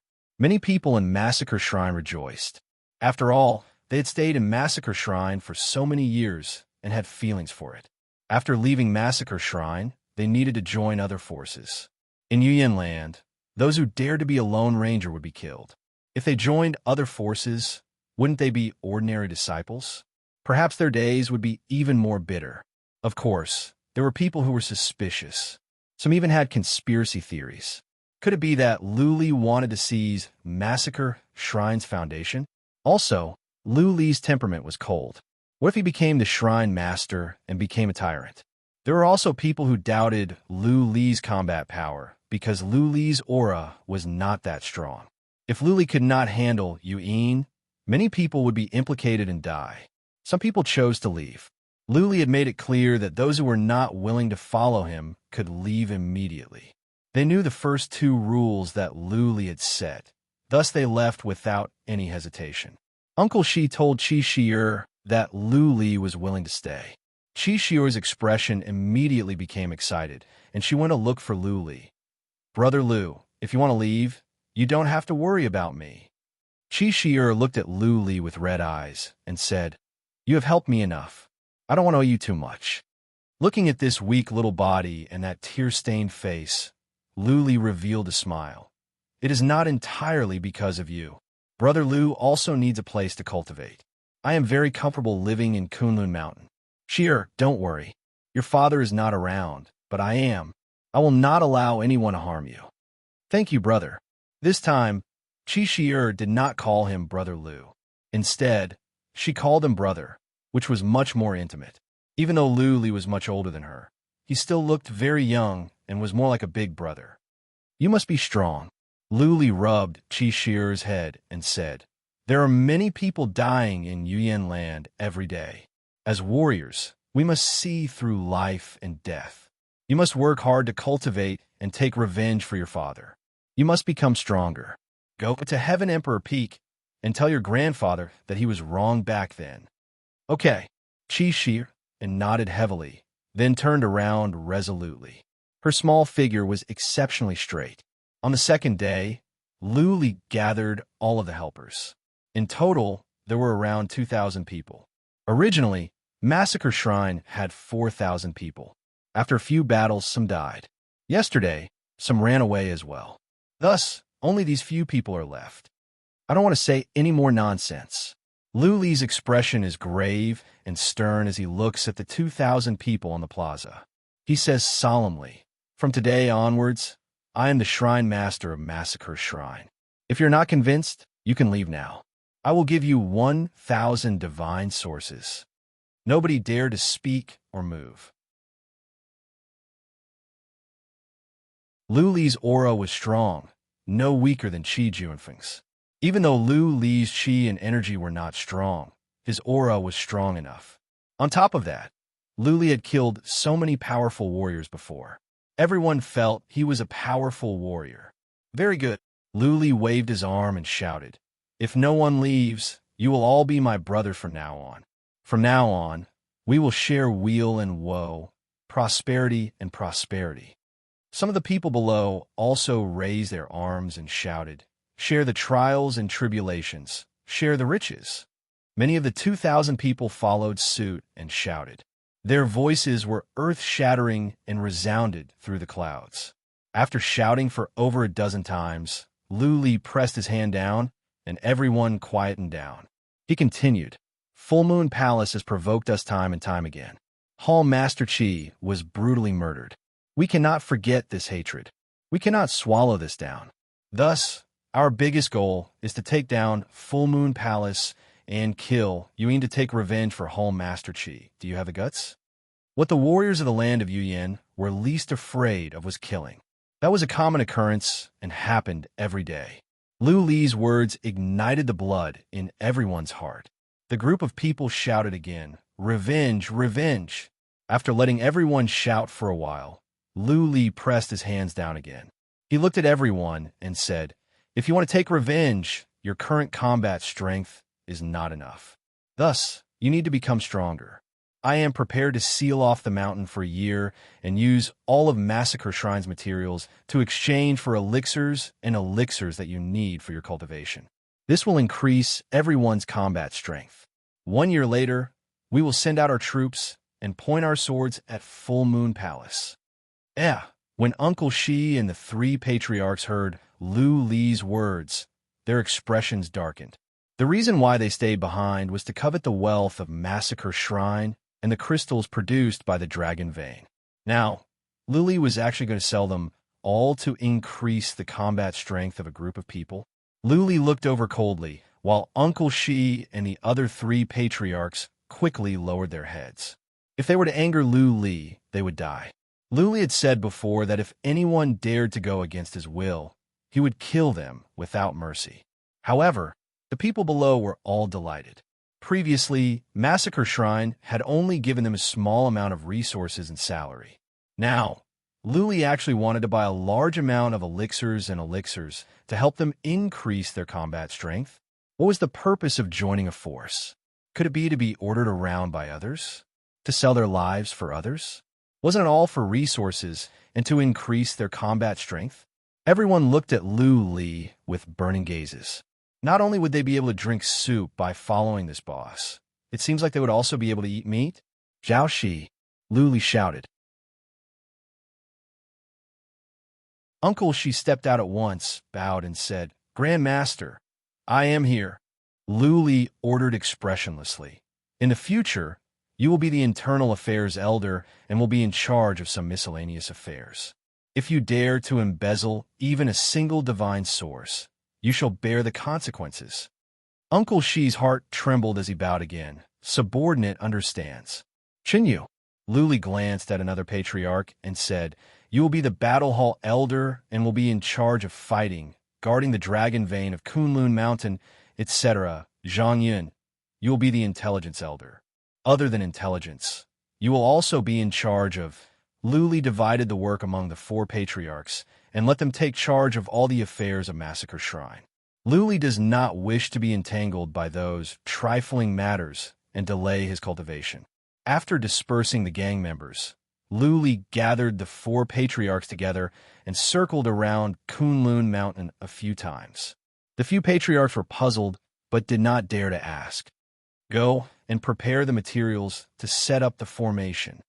Luli glanced at Zhao Shi and said, Even though the formation at Kunlun Mountain looks passable, it is only for defense. There are no illusion formations or killing formations.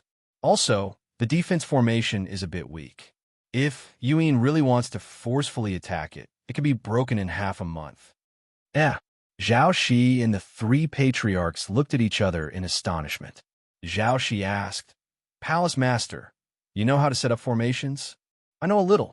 Luli said casually, I don't have any materials on me, and I don't think you have many as well. Therefore, I can only set up one randomly. Let's set up the prison formation. This formation can withstand the attacks from the super mighty beings of the divinity for a month. Hiss, hiss, the 4 patriarchs gasped. What is the background of this palace master? A random formation can withstand the attacks from the super mighty beings of the divinity for a month.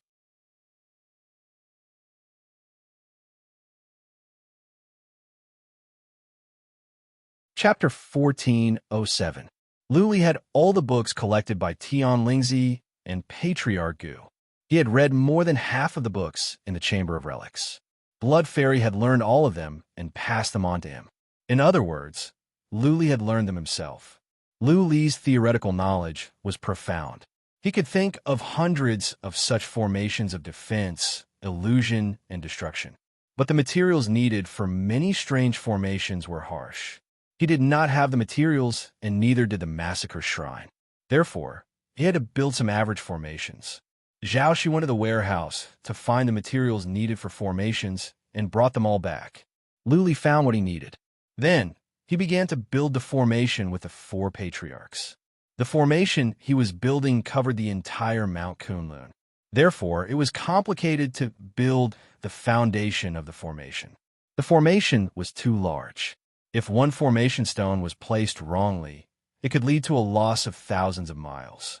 Luli and the patriarchs circled around the Mount Kunlun for dozens of times, which made the patriarchs dizzy.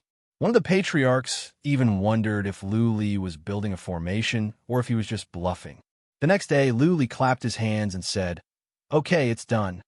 Zhao Shi and the others looked around, but did not see anything. Zhao Shi blinked and asked, Grandmaster, where is the formation? Up. Luli shouted and poured out divine energy.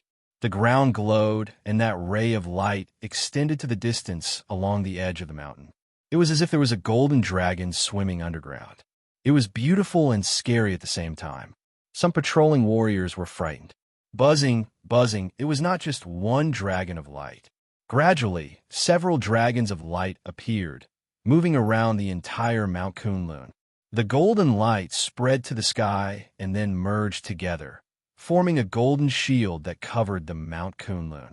Well, many of the sect members in the hall were alarmed.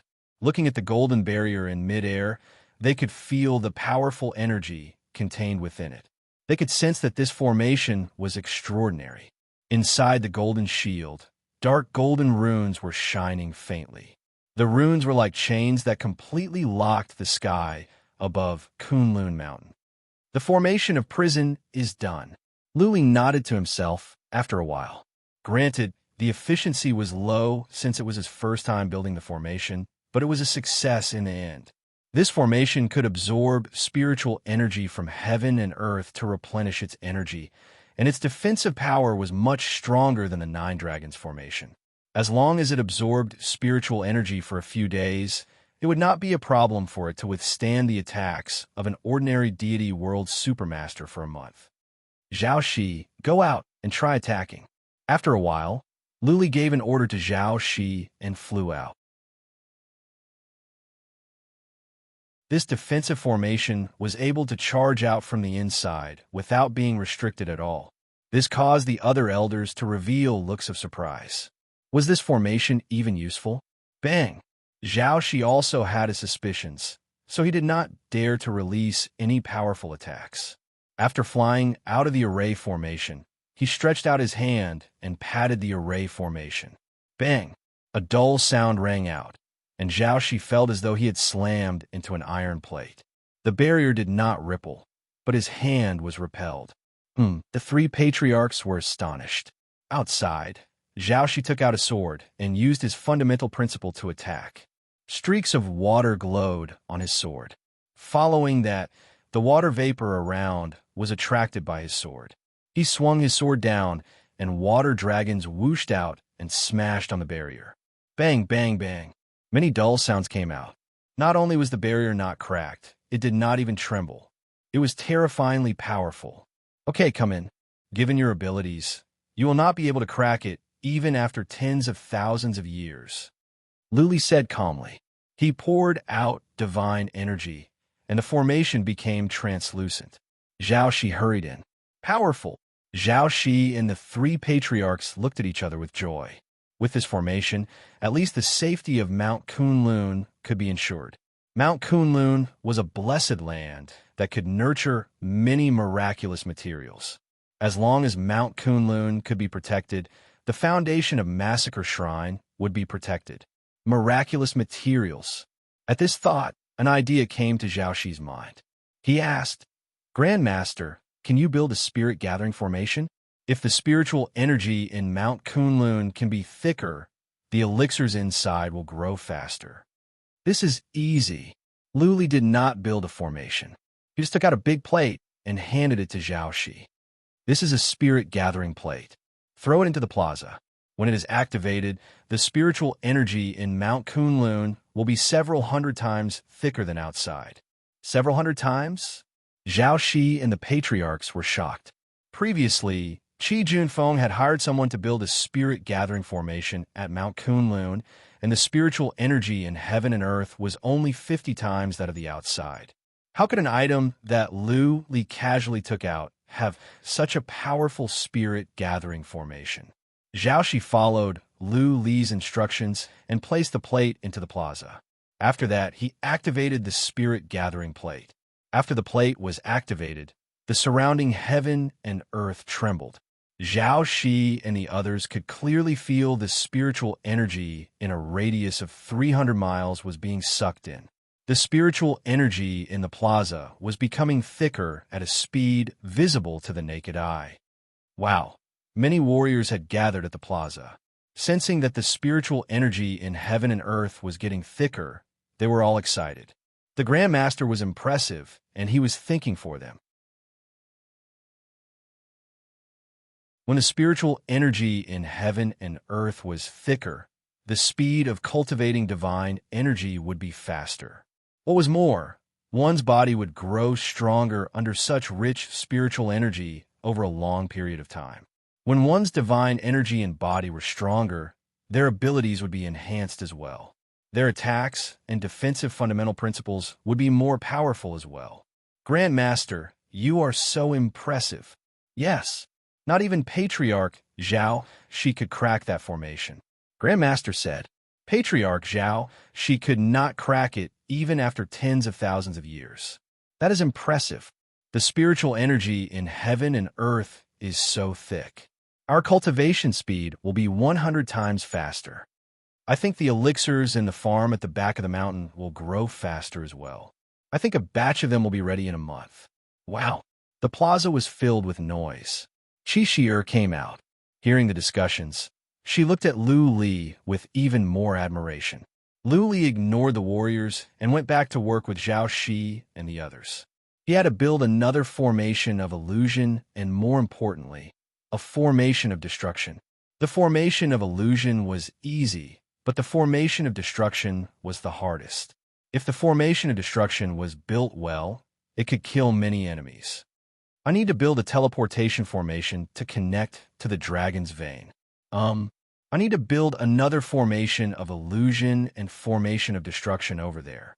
Lu Li didn't want to start a war with the full moon palace for the time being. He needed time to improve his strength.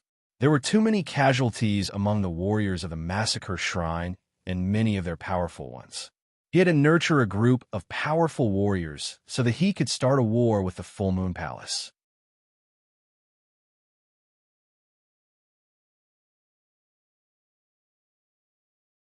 Chapter 1408. After spending 8 days, Lu Li set up a formation of destruction and a formation of illusion in Kunlun Mountain. He even built a teleportation formation to connect to the dragon's vein. In addition, the dragon's vein was also set up. Kunlun Mountain and the dragon's vein were like an iron bucket. Nothing could enter. Zhao Shi and a few patriarchs went out to take a look after the formation was set up.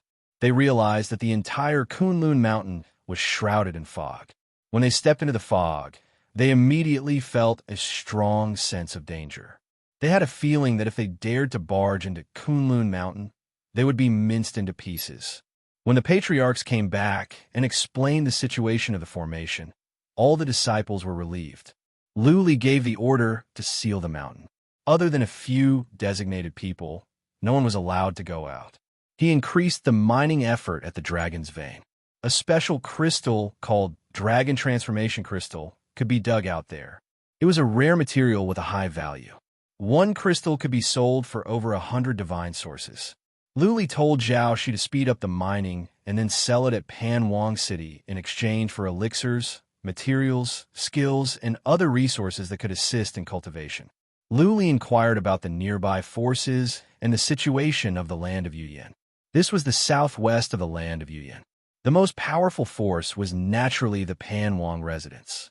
However, the Pan Wang residents only occupied the Pan Wang City and several nearby blessed lands. The rest of the places were divided up by the other forces. The forces in the land of Yuyan were divided into different grades. According to the standard of the divinity, there were low-grade, middle-grade, high-grade, and super-grade forces. Massacre Shrine and Full Moon Palace were considered middle-grade forces, while Purple Sun Palace was a low-grade force. Qi maternal grandfather was in Heaven Emperor Palace, which was a high-grade force. There were 3 other super-grade forces in the southwest. The forces might cooperate with each other in the dark, but on the surface, they did not have any subordinate relationship. It was unlike the Heaven Reverse world that Lu Li came from, where the small forces depended on the big forces and the big forces depended on the super-grade forces. Of course, the big forces might control some of the small forces in the dark. Many small forces and the big forces would have countless connections, just like Massacre Shrine and Heaven Emperor Palace. If Qi Shi's maternal grandfather recognized Qi Junfeng as his son-in-law, how could he watch Massacre Shrine be destroyed by Full Moon Palace? If his maternal grandfather gave the order, how would Full Moon Palace dare to make a move? Or perhaps his grandfather had secretly made a move and directly assassinated Yuang. On the surface, a major force could not attack a minor force unless the minor force provoked a major force. This was the rule of the land of Yuyan, an iron law set by the 9 great divine kings. The 9 great godly kings naturally had very deep considerations when they set this rule. If they did not set this rule, all the small forces would be annihilated or controlled. At that time, there would be many huge monsters appearing in the land of Yuyan Pass. They would definitely pose a threat to the rule of the 9 great divine kings. The land of Yuyan Pass was originally a land of chaos. It was precisely because of the special characteristics of this place that it attracted countless martial artists. This was the reason why the land of Yuyan Pass was so prosperous and powerful. If the land of Yin Pass was divided up by the major forces, then the martial artists that had just entered would not have the ability to establish themselves, unless they attached themselves to a major force. That way, it would be very difficult to fight for territory. It would be very difficult to rise up. That was why there was such a rule in the land of Yin. If a small faction did not provoke a large faction absolutely could not make a move against a small faction. Otherwise, once it was discovered, the 9 great godly kings would directly intervene and annihilate this large faction. There were a lot of such matters in history, and the 9 great godly kings had always upheld this iron law. After obtaining this information, Lu Li was completely at ease. Who would he be afraid of among the same rank forces? There were a lot of low-rank and middle-rank forces in the vicinity of Massacre Shrine, but who would be able to take down Kunlun Mountain? Who would be able to break the Sky Prison Formation? As long as the 2 high-rank forces in the vicinity did not take action against Massacre Shrine, Lu Li would be able to rest easy. Heavenly Emperor Palace, Star Mansion, these were the 2 high-rank forces in the vicinity. They could be considered as Overlord-class forces. Both of them had God Realm super experts, and it was not just one. Heavenly Emperor Palace had Qi Shi Er's maternal grandfather. Even if they were unhappy with Qi Junfeng, they would not touch Massacre Shrine. It was said that Star Mansion was very low profile. These few years, very few of their disciples were outside. Other than the martial artists from the various major forces, there were actually a lot of loners in the land of Yin Pass. There were also quite a number of God Realm super experts. These people disdained to join the major forces and did things without any misgivings. The major forces could not attack the minor forces for no reason, and this did not include loners. As long as you do not join any force, you will not be restricted. As long as you have the strength, you can even attack Pan King Mansion. As long as you can kill Pan King, you will be the new Pan King. This was the charm of the land of Yin Pass. As long as you have the strength, you can rise up and become an overlord right away. You can look down on everyone. Okay, you can leave now. Lu Li digested the information about the land of Yin Pass and asked Zhao Shi to leave. Lu Li thought for a while and said to the deaf Taoist behind him, "Deaf Taoist, is there an entrance to the region of doom to the southwest? If there is, I will cut off the spiritual connection with you now if you want to go back to the region of doom." "No." The deaf Taoist shook his head and said, "There are 3 entrances. One is at the extreme north, one is near the city of heavenly kings in the center, and the last one is at the east. If you want to go back, you must take the teleportation formation to the city of heavenly kings. Then go to the city of heavenly kings and take the teleportation formation." Lu Li waved his hand. "Master, I do not want to go now." The deaf Taoist shook his head and said, "I have some powerful enemies in the region of doom. I want to improve my abilities before I go back." "Master, can you buy some materials for me to cultivate?" "I see." Lu Li nodded and said, "Then you can stay here. Go and find Zhao Shi and ask him to buy some materials for you, but not more than the required amount." "Thank you, Master." The deaf Taoist thanked Lu Li at once. Lu Li waved his hand and went to see Qi Shi. Seeing that she was cultivating, Lu Li turned around and went back to cultivate as well. He was about to master the space-splitting skill. Blood Fairy was about to crack the formation inside the immortal's body. All of these required time. Learning the space-splitting skill was only the first step. Lu Li wanted to take this opportunity to learn the skills of the Beast of Space. At the same time, he tried to evolve the Slayer's move. Zhao Shi and the other 2 elders secretly went to Pan King City and sold a lot of dragon transformation crystals. Then, they bought a lot of spirit pills and divine medicines, soul-nourishing spirit medicines, divine art secret manuals, and a large number of cultivation resources. When they came back, they distributed the resources according to Lu Li's instructions. All the warriors of the Massacre Shrine were excited. Apart from the warriors on duty, the rest began to cultivate. Many others were cultivating in the plaza because the Xianqi in heaven and earth was the most abundant here. Everyone was cultivating.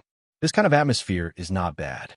All of the martial artists in Massacre Shrine are like they were injected with chicken blood as they cultivate and comprehend day and night. After a period of time, their overall abilities would be enhanced. Luli almost did not care about anything. He had been cultivating and leaving the matters to the patriarchs. He asked the deaf Taoist to supervise occasionally. Blood Fairy would reach out her tentacles to monitor all the warriors of the Massacre Shrine.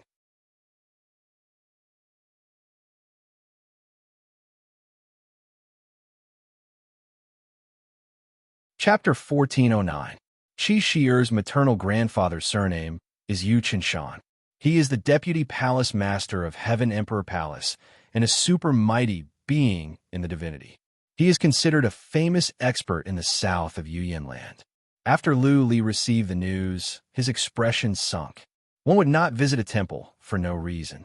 Yu Qinshan is definitely here for Qi Shi'er. Qi Shi'er hates her maternal grandfather to the core.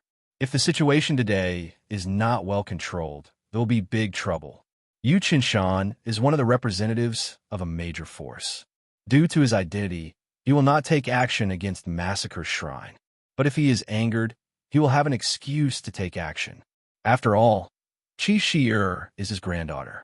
He has an excuse for the people from King Pan's residence to come over. Go and call Qi Shi'er, but don't let her appear first. I will go and meet Yu Qinshan. Lu Li waved his hand. There is no way to avoid this kind of matter. He can only face it. He walked out in big strides and stood on a huge rock in the south of Kunlun Mountain. Many warriors in the hall were alerted. Seeing Lu Li come out, they all stood behind him. Several elders also came over. Buzzing, Lu Li sent out his psychic power. The formation in front of him suddenly became transparent. The fog in midair disappeared, revealing the scenery outside. Two people were standing on the chariot in midair. One of them was an old man in luxurious robe, and the other was a middle-aged man in luxurious robe. The old man in luxurious robe had a strong aura. He is obviously Yu Qinshan. The other person standing behind him is a mighty being from the divinity. Lu Li was neither haughty nor humble as he cupped his fists. The new shrine master of Massacre Shrine, Lu Lin, greets Palace Master Yu and Lord. Yu Qinshan glanced at Lu Li without saying anything. The middle-aged man behind him said, Qi Junfeng died in battle, and Massacre Shrine actually chose a kid to be the shrine master. I think you guys might as well disband. Lu Li's aura of life is young, and his body's aura is not strong. To the two of them, Massacre Shrine has no one else. A middle-grade force has been reduced to low-grade. It is better to disband. Zhao Shi and the rest's expression changed. Humiliating Lu Li is equivalent to humiliating them. But seeing Lu Li's expression did not change, and even shook his head, no one dared to speak. Not only is Lu Li not angry, he even smiled. What matter do the two of you have come to my Massacre Shrine for? Please state your purpose. Yu Qinshan still didn't want to talk. It seemed that talking to Lu Li would damage his status. The middle-aged man snorted and said, Bring Qi Shi'er out. Qi Junfeng is dead. We cannot sit around and do nothing. Bring her back to reunite with her mother. If I stay in your Massacre Shrine, sooner or later something will happen. The middle-aged man's words made Zhao Shi and the others unhappy. Qi Junfeng had been dead for more than a month, but Yu Qinshan had only just arrived. If something had happened to Qi Shi'er, it would have happened a long time ago. Why would she have waited until today? Bring her back to reunite with her mother? Why didn't you wear it before? How many times had Qi Shi'er seen her mother in her entire life? Zhao Shi and the others were slightly angry, but they did not dare to say anything. First, Yu Qinshan's battle prowess was strong, and he was famous. Secondly, Yu Qinshan was Qi Shi'er's grandfather, and they weren't related to her. Lu Li remained calm. He waved his hand to Zhao Shi and said, Go and bring Shi'er here.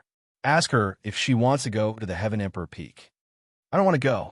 Qi Shi'er was nearby. She walked out from a castle and glanced at Yu Qinshan and Zhao Shi indifferently. She said coldly, I will stay at the Kunlun Mountain and will not go anywhere. Leave. I don't want to see you in the future. Er's words were very cold. She walked to Lu Li's side and grabbed Lu Li's arm tightly. She was afraid that Lu Li would hand her over to Yu Qinshan. How can you talk to your grandfather and uncle like that? The middle-aged man's face darkened as he scolded. We are here to bring you home. Your mother is waiting for you at the Heaven Emperor Peak. Your father is dead. You still have your mother, grandfather, and uncle. In the future, no one can hurt you. At the mention of father, Er's eyes turned red as tears rolled down her cheeks. She revealed a mocking expression and said coldly, I don't have a home. The Heaven Emperor Peak is not my home. I don't have a mother, I don't have an uncle, and I don't have a grandfather. I only have a father. Go. I don't want to see you. I don't have a family like you, and I don't need your pity. With that said, turned around and rushed into the castle. She didn't yell at them today because of Qi Juanfeng's years of teaching. Otherwise, she would have lost her temper. Lu Li winked at Zhao Shi, who went after Qi. Lu Li turned around and looked at Yu Qinshan and the middle-aged man, who looked awful. He shrugged his shoulders and said, You too, as you can see. Sure, he doesn't want to go with you. Please go back. Yu Qinshan was clearly angered. He snorted. The middle-aged man next to him said in an unfriendly tone, Who are you to Shi? Who do you think you are? How do you talk to us? You must have bewitched Shi. Father, do you want me to bring Shi back directly? Yu Qinshan remained expressionless. He didn't say anything, which was a silent agreement. The middle-aged man said coldly at once, Open the shield. I want to bring Shi back. I'm sorry. The smile on Lu Li's face disappeared. He said seriously, Sure, doesn't want to go with you, and she doesn't want to acknowledge you as her family. Please leave, or we will regard it as an invasion. Ha ha ha. The middle-aged man laughed out of anger. A huge red saber appeared in his hand. Pointing at Lu Li, he said, We have given you face, and you really think you are somebody? We are here to bring our family back. Not even the Pan King will say anything. I will give you one last chance. Open the shield, or you will face the consequences. Lu Li put on a cold grin and said coldly, I am warning you as well. How dare you invade the Kunlun Mountain? If you dare to invade the Kunlun Mountain, we will not only complain to the Pan King, but we will also kill all enemies. Okay. The middle-aged man laughed out of anger again. He flew up from the chariot and flew toward the Kunlun Mountain. The red saber in his hand glowed. There was an artifact spirit moving around. A scorching heat spread out from the saber. Waves of fire surged out. The middle-aged man was about to make his move. Up! Lu Li released divine energy into the ground. The entire Kunlun Mountain lit up. Following that, thick fog spread out and enveloped the middle-aged man. Yu Qinshan used psychic power to check. His expressions changed. He shouted angrily, How dare you? You Buffon, step back. Whoosh! Yu Qinshan flew out like an eagle into the white fog. Soon, he came out again. He was carrying Yu Buffon in his hand. But Yu Buffon's armor was cracked. He was covered in blood, and his eyes were filled with terror. The patriarchs and warriors looked at each other, speechless. They knew that there was a formation of destruction inside the Kunlun Mountain, but they didn't expect it to be so powerful. If it weren't for Yu Qinshan, Yu Buffon would have died. You're tuning into the Warrior Lore YouTube channel. Don't forget to subscribe and join us on this journey to catch the most captivating stories.